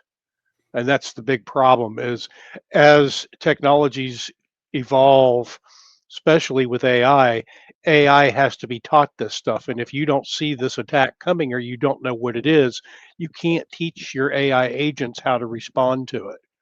So, and that's a double-edged sword too, because as AI becomes more intelligent, I mean, AI is a stupid animal. People have to teach it what you want it to know. But as an agent learns, it could become more dangerous to its owner than it is to a threat. Yep. That's what has me and a lot of other people concerned out there with AI, because next thing you know, we have Terminator dystopian society going on. That's exactly what I was thinking. So Admiral Robert Harwood's a friend of ours. He served with Don Mann, Jeff MD's good friend, my friend as well. Many people consider him the best SEAL of all time. And I was speaking to him a couple of years ago, and the Israelis were using autonomous drones to map out the tunnels in Gaza at the time before it was completely razed. So, of course, they had to be autonomous because there were no RF signals underground in these tunnels. But not only were they autonomous as far as mapping out the tunnels, if they spotted somebody who fit the profile of being a terrorist, they were armed to kill them. So one of these drones pops up out of the tunnels, locks onto a van that was full of UN observers, and killed everybody in the van. And S2, when I heard that, that's exactly what I thought is Skynet. Here you go. You've got these autonomous devices that are programmed by us, which means they're faulty by design. And it's already started. They're already killing people. It's crazy stuff. And there's no kill switch for them either. Right. Once you send them on their way, they complete their mission. They're worse than a jihadi. 100%. So Jeff and then Khalid, same question, because I'm curious what both of you think on this topic. What's the easiest, most cost-effective way to harden substations from these types of attacks? You're on mute, Jeff. The easiest way for a substation is to put a wall around it first, so that someone at ground level can't shoot the transformers with a high-powered rifle. You make it 10 feet high, and if there's no high ground around it, they can't shoot over it.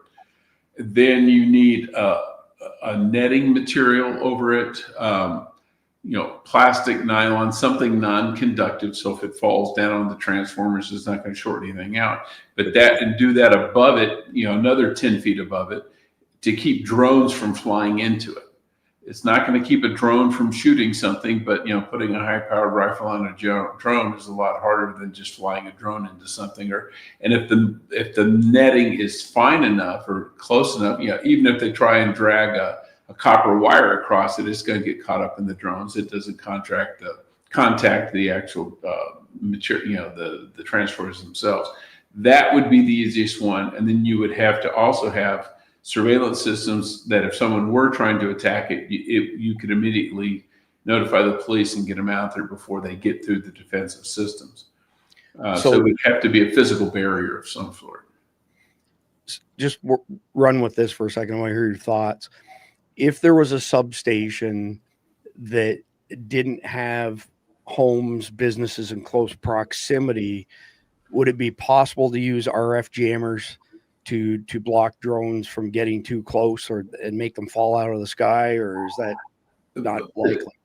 Potentially, but again, you have to have your RF jammer going constantly, and all you have to do is, if you have a drone with you put a bomb on it or something like that, you can glide. If it's a fixed wing drone, especially, you set it on a glide path, and if it goes out, who cares? It's going to keep going where it's going. There's ways around that. Those are really good if they're, if someone is actually flying it. But if the drone is just GPS guided and you give it these coordinates and just flies into it, it doesn't have any outside input except the GPS signal. And you could have a redundant system where it has inertial guidance for the last 300 feet. And you go in anyway. So again, I wasn't aware of this tactic, but could they use GPS spoofers by chance and try to get drones off that way? But you're getting into all this layered defense for stuff, and it's like a lot of it is FCC not allowed, and a lot, the one in your neck of the woods that's out in the middle of nowhere, that's one thing. But a lot of these things are in built-up areas, and true.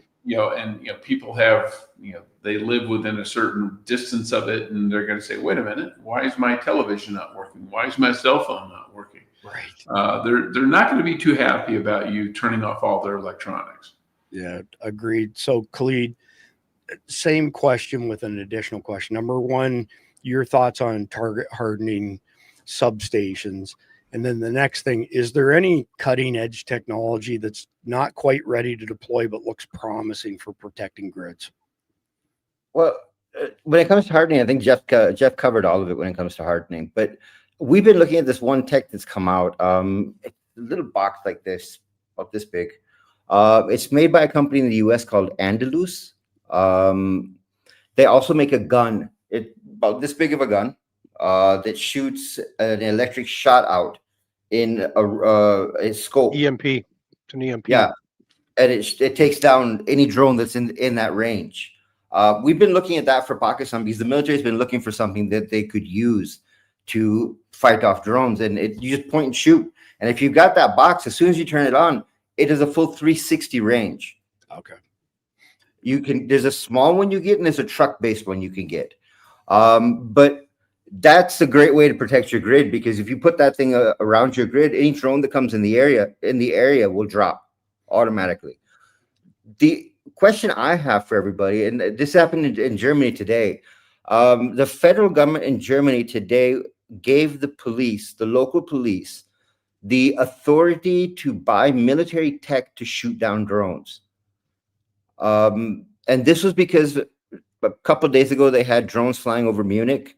They had drones flying over Berlin. So the federal government turned around and today passed a bill in Parliament giving the local police, the metropolitan police, the ability and the funding to buy any type of technology they need to fight drones.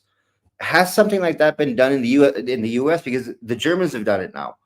And if the Germans have done it, we'll see it spread throughout the EU. Other people will start buying by setting their local police up in the same way.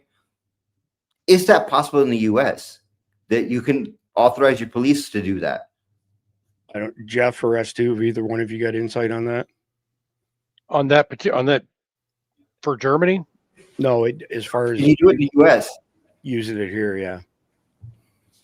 Yeah, they could, but it's question is, do they have the budget for it? Who's going to fund it? The federal government said, we will pay for whatever tech you need. Yeah, we have to get our federal government to agree to it, or to do it. But local governments could say, yeah, that'd be nice, but we don't have the money to buy it ourselves. And most local police are not funded by the feds.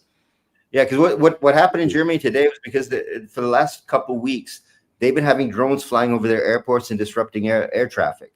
So today, the Interior Minister of Germany, what would be your Secretary of State, turned around and authorized all of the police forces in Germany to pick whatever tech they need, and the federal government will pay for it. Yeah. If we could do that, it'd be great. But our budgetary process is not exactly efficient. Yeah, they ought to look into Lockheed Martin's coordinated autonomous remote intercept deployment. That's where they have AI coordinated hunter drones that autonomously detect, track, and neutralize incoming swarms using nets, kinetics, and cyber takeover. Does that cover the price tag of that is probably going to be in the 12-digit range? Yeah, probably, but here's the thing: is that if one company can do it, so can another. Sure. Yeah. Appreciate that. Just to quickly back up to the EMP stuff. So this is not a new topic for Survival Dispatch. We've been covering this for over 3 years now. Mike Sterling and I did a video on a scenario that drones be used to drop aerosolized fentanyl on NFL stadiums. This is before the incursion happened in Cleveland at the Cleveland Browns Stadium.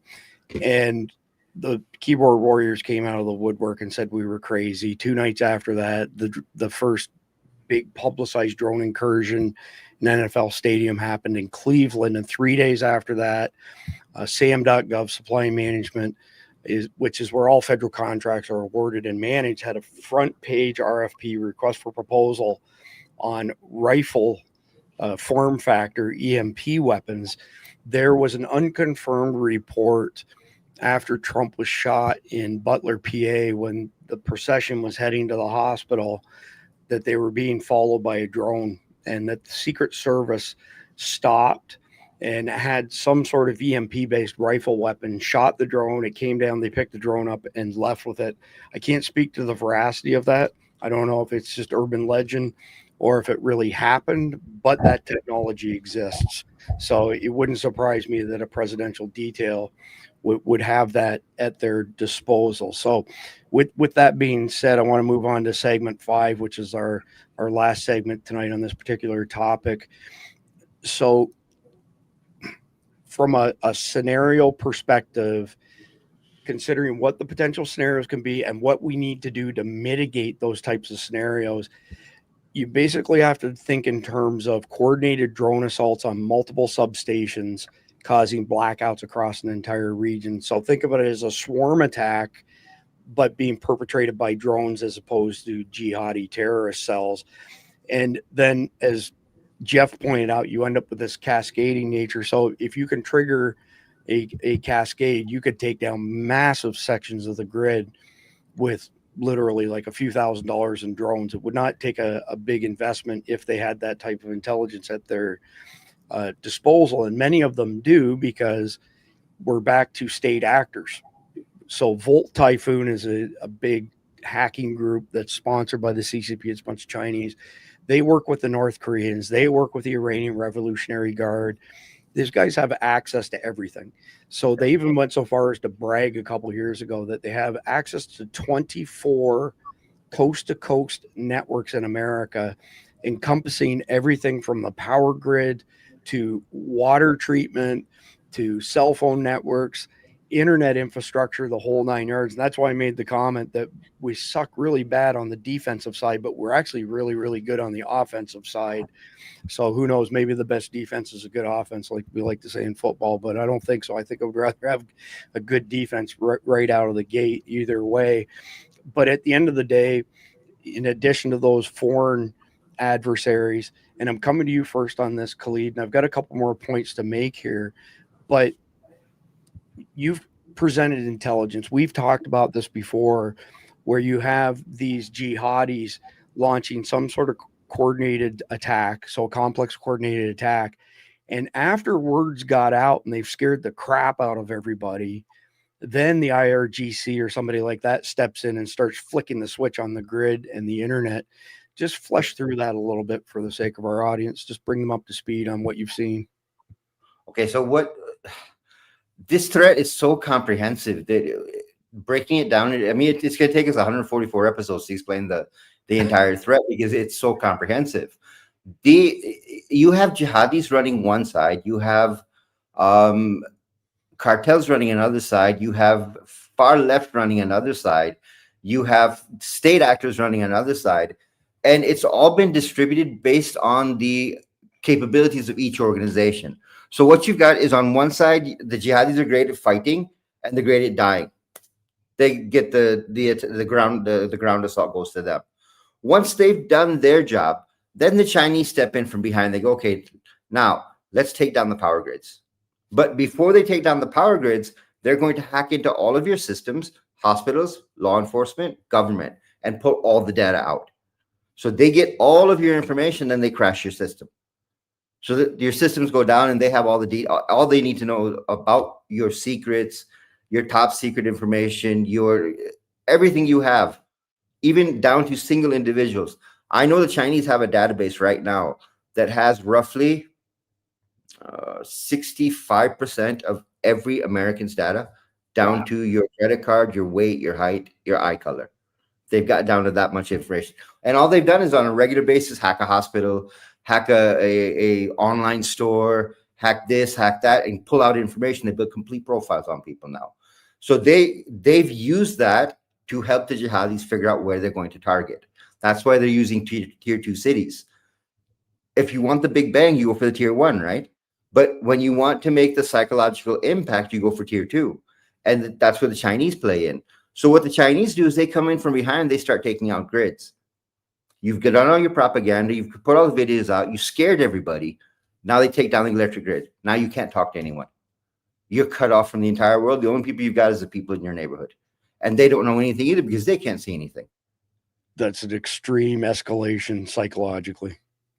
When you get to that point, then any little bump in the night is going to scare the crap out of you. And once they get you there, you turn around and you push and you push and you push.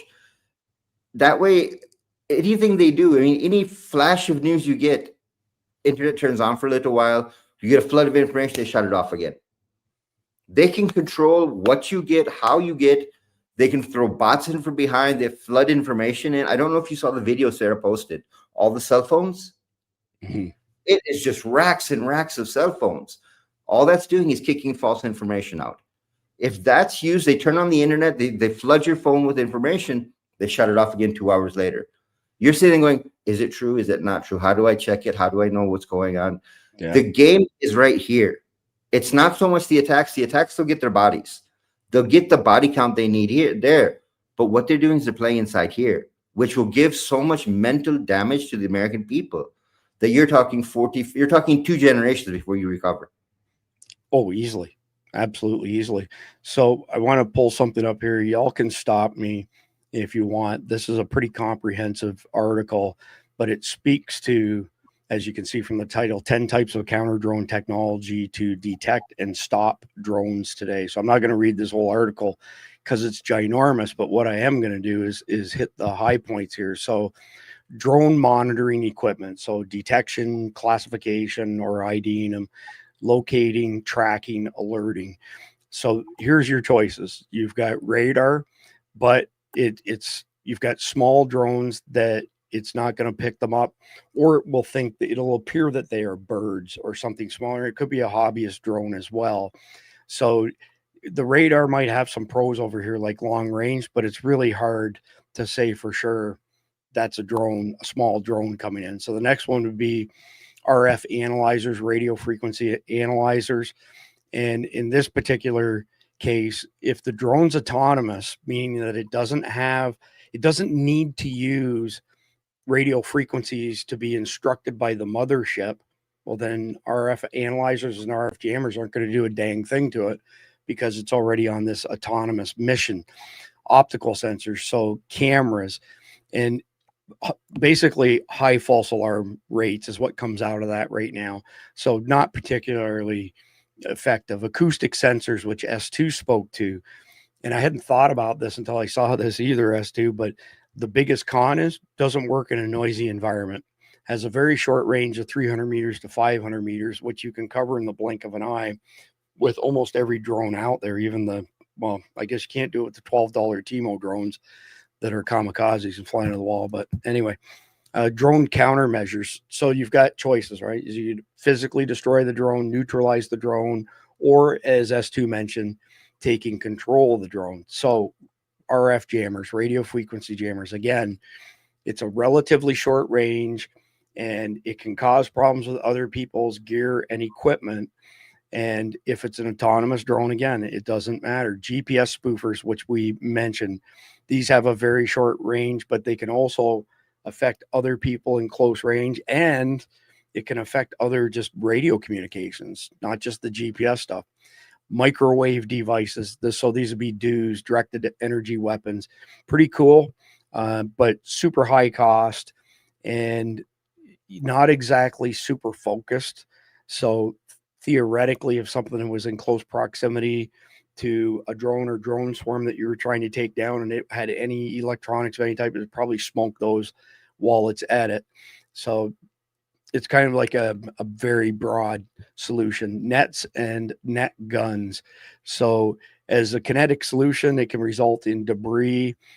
Drone deployed nets can be imprecise and have long reload times. Ground launch nets have a short range. They have a very short range. Again, we tested the Skynet shotgun rounds and it was a complete waste of money. There's another aspect to it, though. There are drone mounted net guns. I haven't seen them in person, but something to think of. Number 9, high energy lasers. So these are large systems, very expensive, mostly experimental, risk of collateral damage. So it's just not there yet. And number 10, cyber takeover systems. And this one here, this is, again, very nascent technology. So it's not something that you would want to bet the farm on necessarily. So now that we've kind of painted almost the entire picture here, I'm going to go to you first, S2. If any of these, let's call them attack vectors, would keep you up at night, which one would be top of the list that would concern you as far as drones being used to sabotage our power grid? Any one of these strategies. Well, I mean, they're all on the table. Nothing's off the table. So, but honestly, I have a different approach to life than a lot of other people do. I don't get in a panic about things. So my approach to it is, if it happens, it happens. I'm going out to the barn, I'm getting my generator, and I'm back to life as usual. It's it just, nothing keeps me up at night.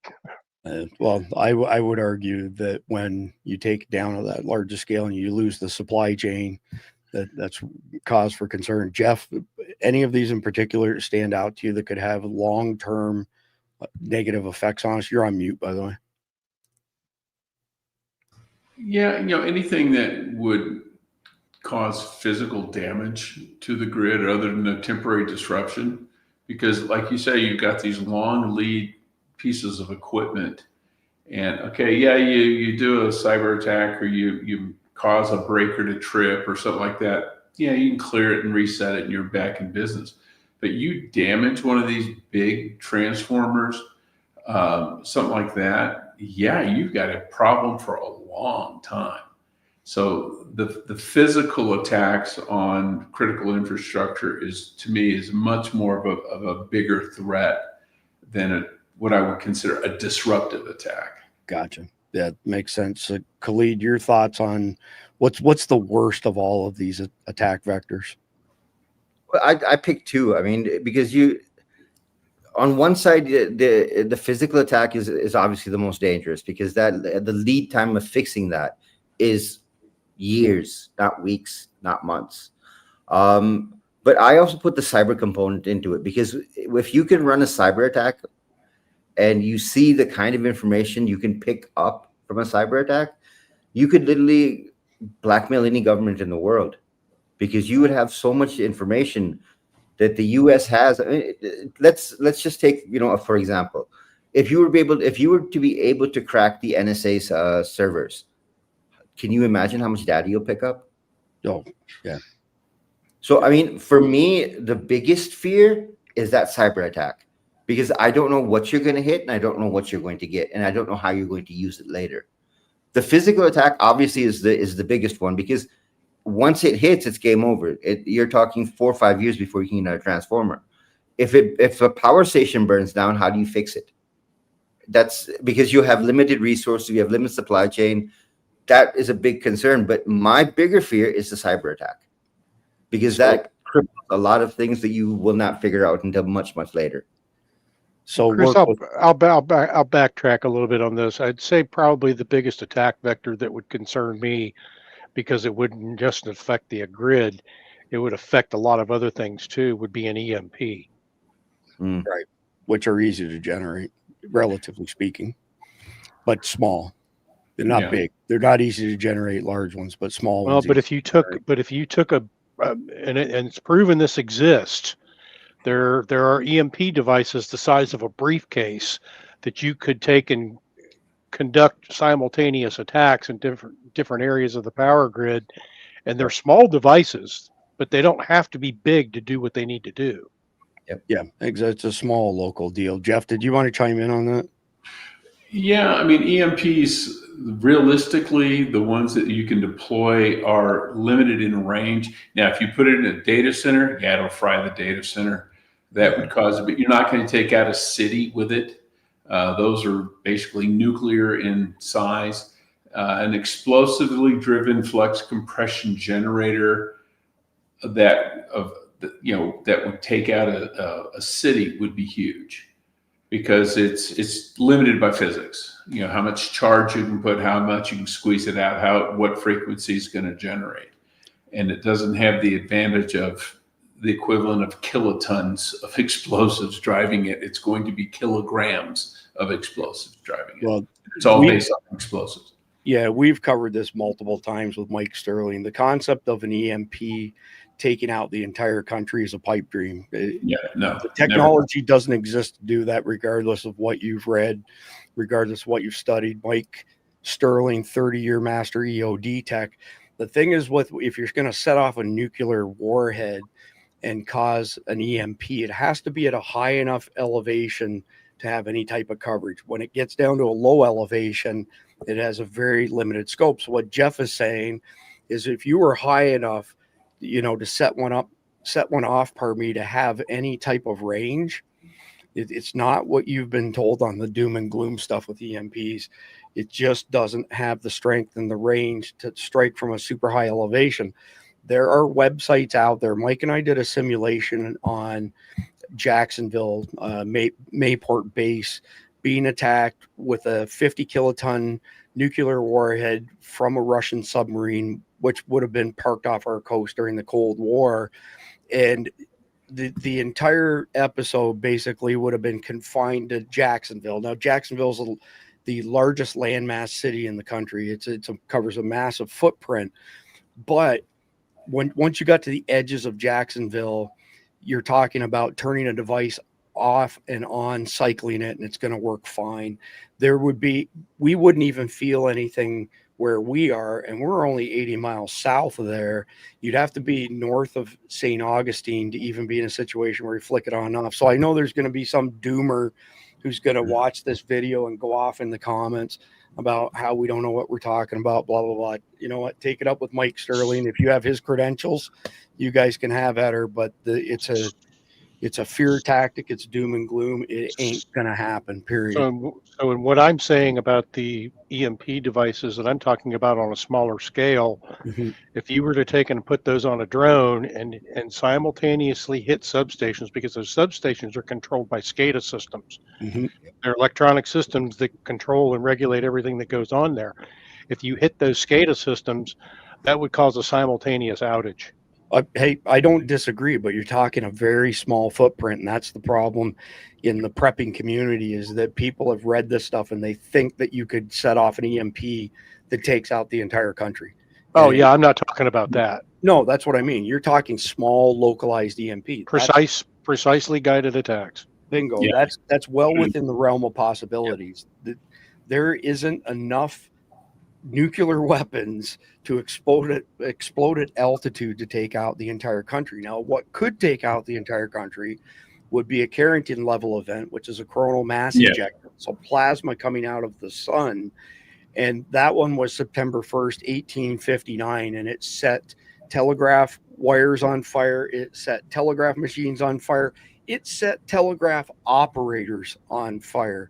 So when plasma is ejected from the sun and it hits the Earth's ionosphere, it's the entire planet. It's not localized. Like there was somebody a couple years ago tried to claim that there was a CME, but it only hit Italy and took out stuff in Italy. And that's not the way that it works. It's all encompassing vis-a-vis the ionosphere, which is interesting because we just finished some long videos on communication devices.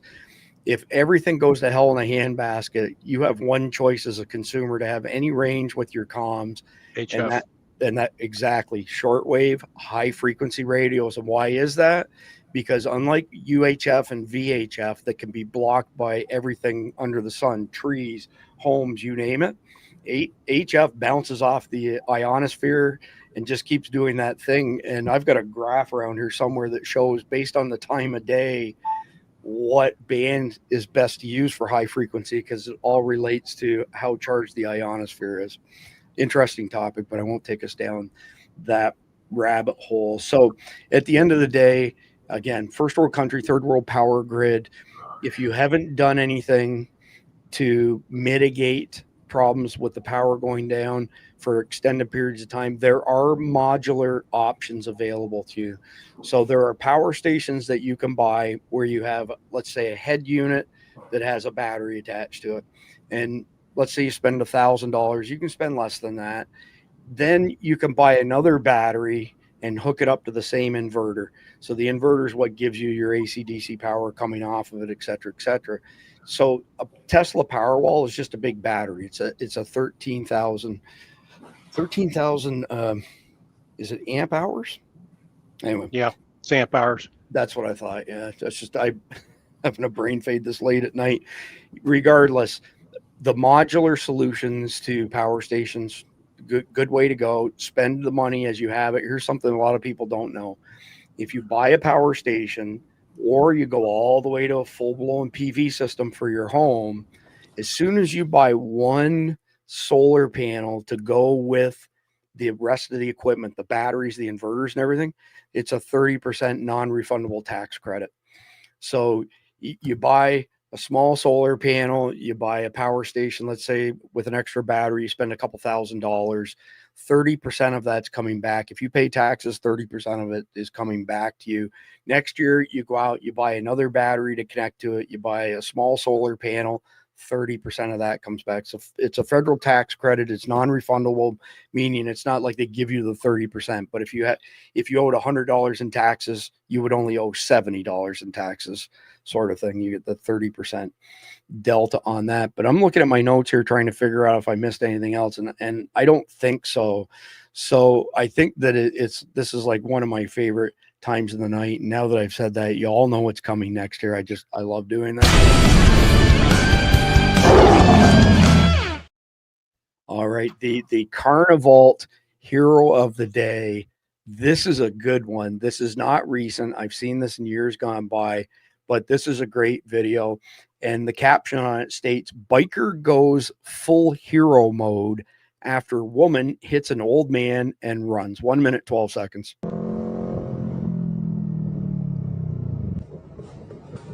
Boom, runs over the old guy.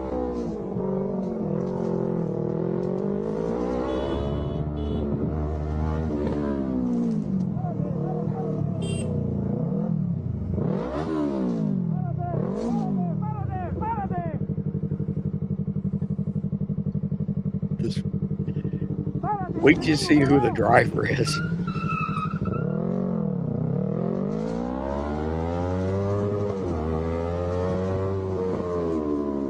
This is an old lady, by the way, and she starts brake checking him. She's running away. Cracks me up that she would do that. It was probably her husband.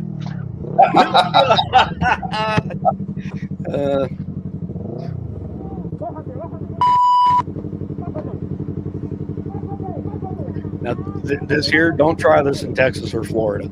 You probably end up with high-speed legislation.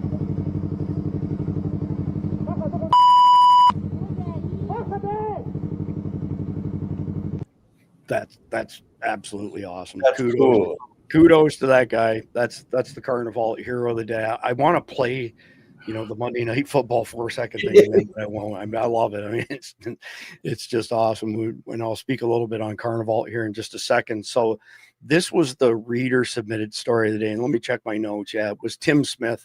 So Tim Smith and the prolific Dale in our private Signal chat go back and forth with the reader submitted story of the day. We do have other people though do a good job as well, but these guys, I think they're like Khalid. They don't sleep at all, pardon me, and they're constantly putting stuff into the chat, or they're paying somebody to work shifts or something.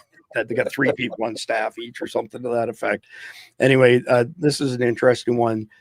U.S. to admit truth about Muslim Brotherhood, a global jihad conspiracy. Secretary of State Marco Rubio announced Tuesday that the U.S. is in the process of designating the Muslim Brotherhood a terrorist organization after decades of delusional happy talk about Islam as a religion of peace from George W. Bush, Obama, and Biden administration.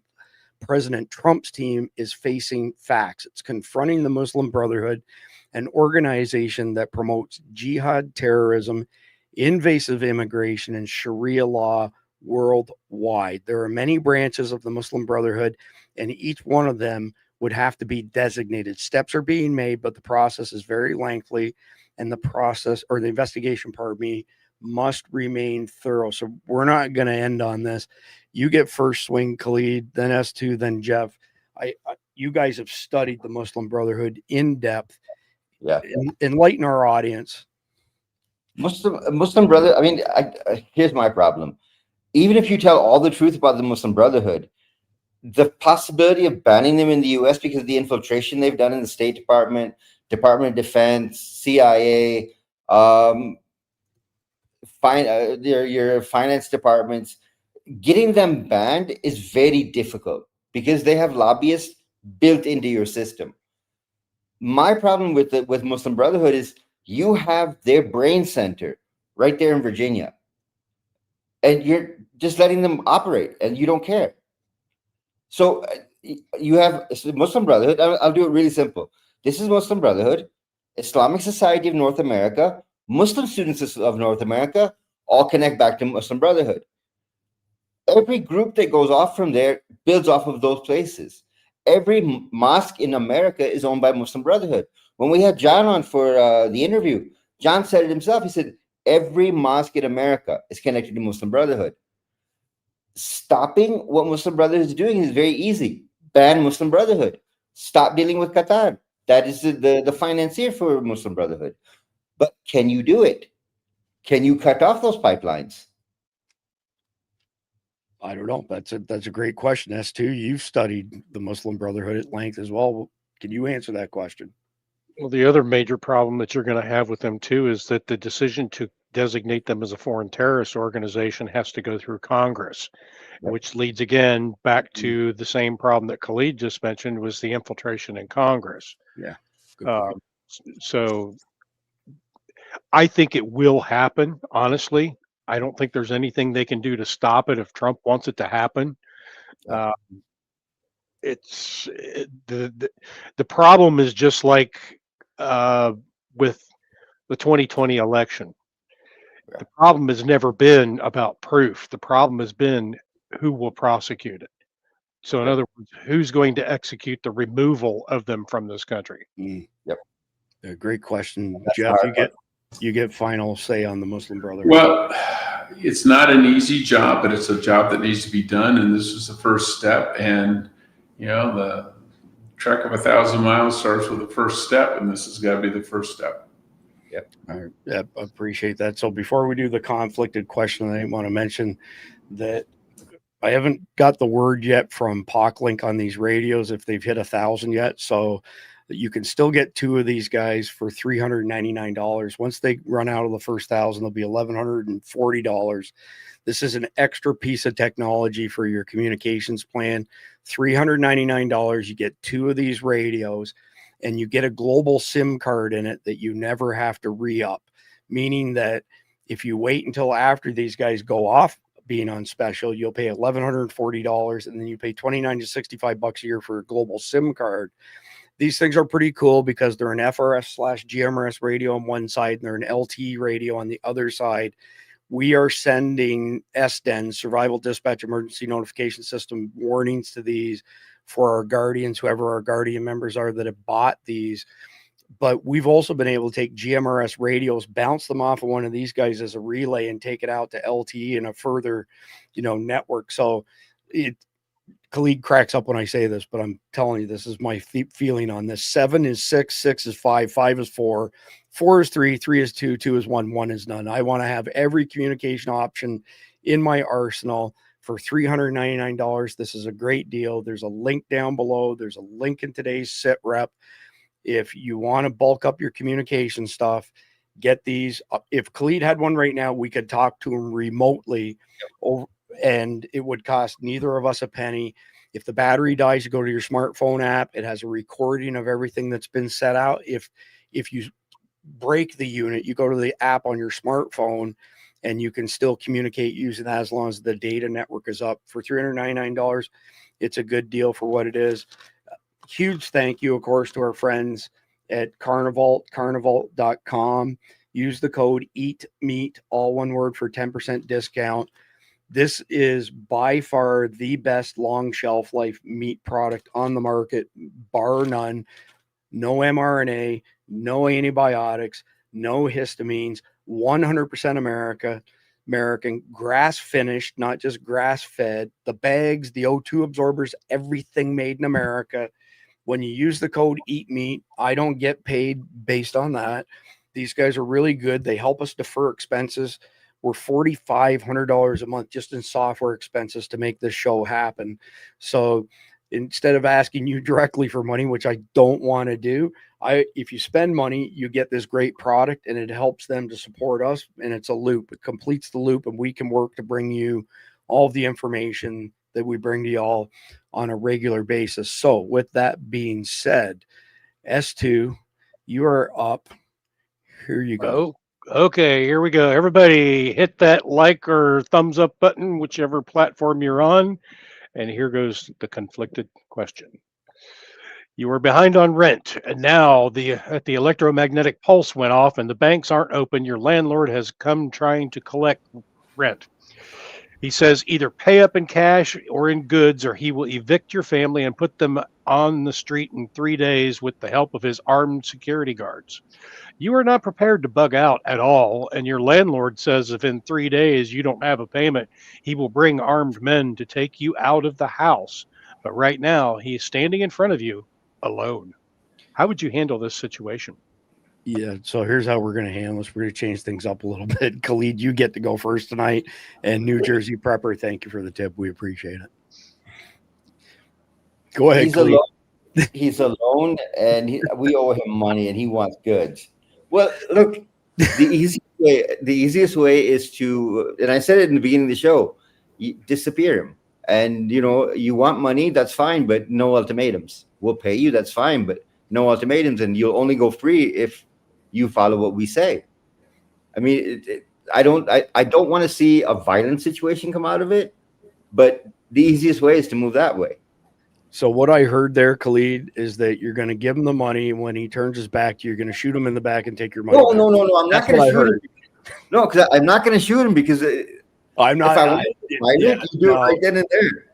But we need a buzzer thing, like a gong show thing, because we know you're fibbing, Mr. Battlefield Execution. All right, nice try. Jeff, you're next. Well, I would go to him and say, well, if I have to pay you rent, that implies that there's some sort of a legal contract in place. And if there's a legal contract, then there's a legal way to get me out of this, which involves the whole process of eviction. And also, you owe me my deposit. So if you can't pay me my deposit in my preferred method, which is, say, wire transfer, then I'm not going to pay you by your preferred method, which is cash or goods. So evict me. Take the 60 days, find a court that's still open. Otherwise, go pound sand. I'll pay you when the banks open back up. This happens every so often where Jeff comes up with something like that, and then he just screws it for everybody else because there's nothing for anybody else to add afterwards. So I guess I have to be the contrarian then, even though this wouldn't have been my first answer. But my message to him would be, okay, send the 3 guys and make sure you bring 3 body bags. End of story. Because if they try to take me out, good luck. Yeah, sort of thing. S2, you get final crack at that. I have a 52-foot Connex on my property. He will never be seen again. Yes, but do you have 30 javelinas like Jeff that will feed them? No, but that could be arranged also. We do have some farms around here that are fairly well stocked. Yeah, that's too funny. Just quickly, very last thing, just wanted to mention, if you go to survivaldispatch.news, sign up for a free account, daily sit reps, early access to instructional videos, weekly watch guide. Check it out, survivaldispatch.news. Doesn't cost you a penny to go. And as a matter of fact, when you all sign up, it helps us with the Substack top 100. So we've been really consistent in staying in, let's say, the top 15.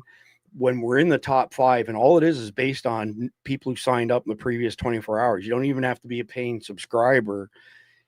When we get up high like that, more people see us, and it becomes a self-licking ice cream cone, and we get more people to sign up. By doing that, it helps in our mission, and our mission is really, really simple. Our mission is to dispatch information to our fellow Americans and friends of America so we all survive in these very dangerous times. Full stop. That's why our feet hit the ground running every day.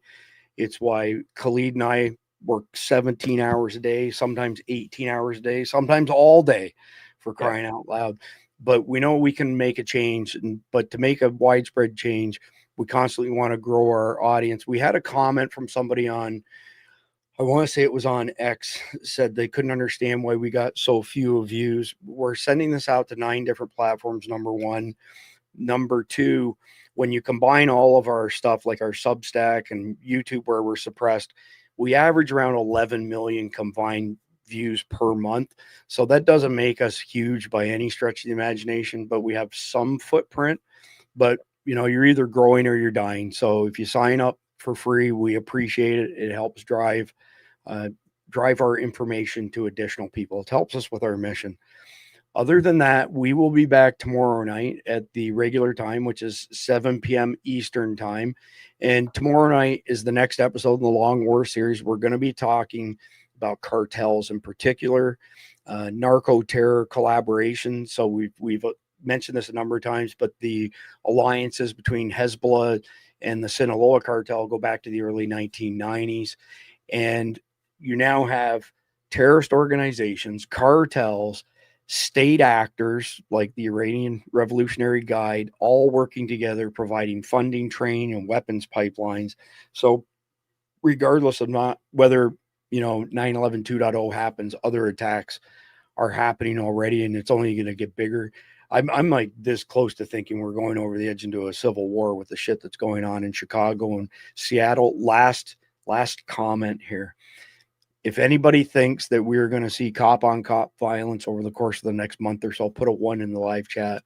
If you think that there's no chance of that happening, put a 2, because most of us, especially Clede and I in particular, feel pretty strongly that there's going to be a confrontation between law enforcement agencies and somebody's going to get hurt, and it's not going to be good, and things get even worse after that. It's a downward spiral. Anyway, put a 1 in the live chat because you have time, because we've got a closing video here as well, and I want to see what y'all's results are. Right now, we got a bunch of people on one platform here coming in at 1. So anyway, between tonight and tomorrow night, please like, share, comment, subscribe. God bless America. God bless America. Enjoy the closing video. A party of sorrows, they have no shame. Whining and complain. A party of sorrows, always a victim and jump their blame. Through a racist AI video. There can't be a fair way to ever winning a fair election ever again. A fair election ever again. Raise your hand if your government plan would provide coverage for undocumented immigrants. We're not pushing to give health insurance to undocumented immigrants. We want health care for all people. Barely survived the Obama years. America was in trouble. Then he appeared. America revived.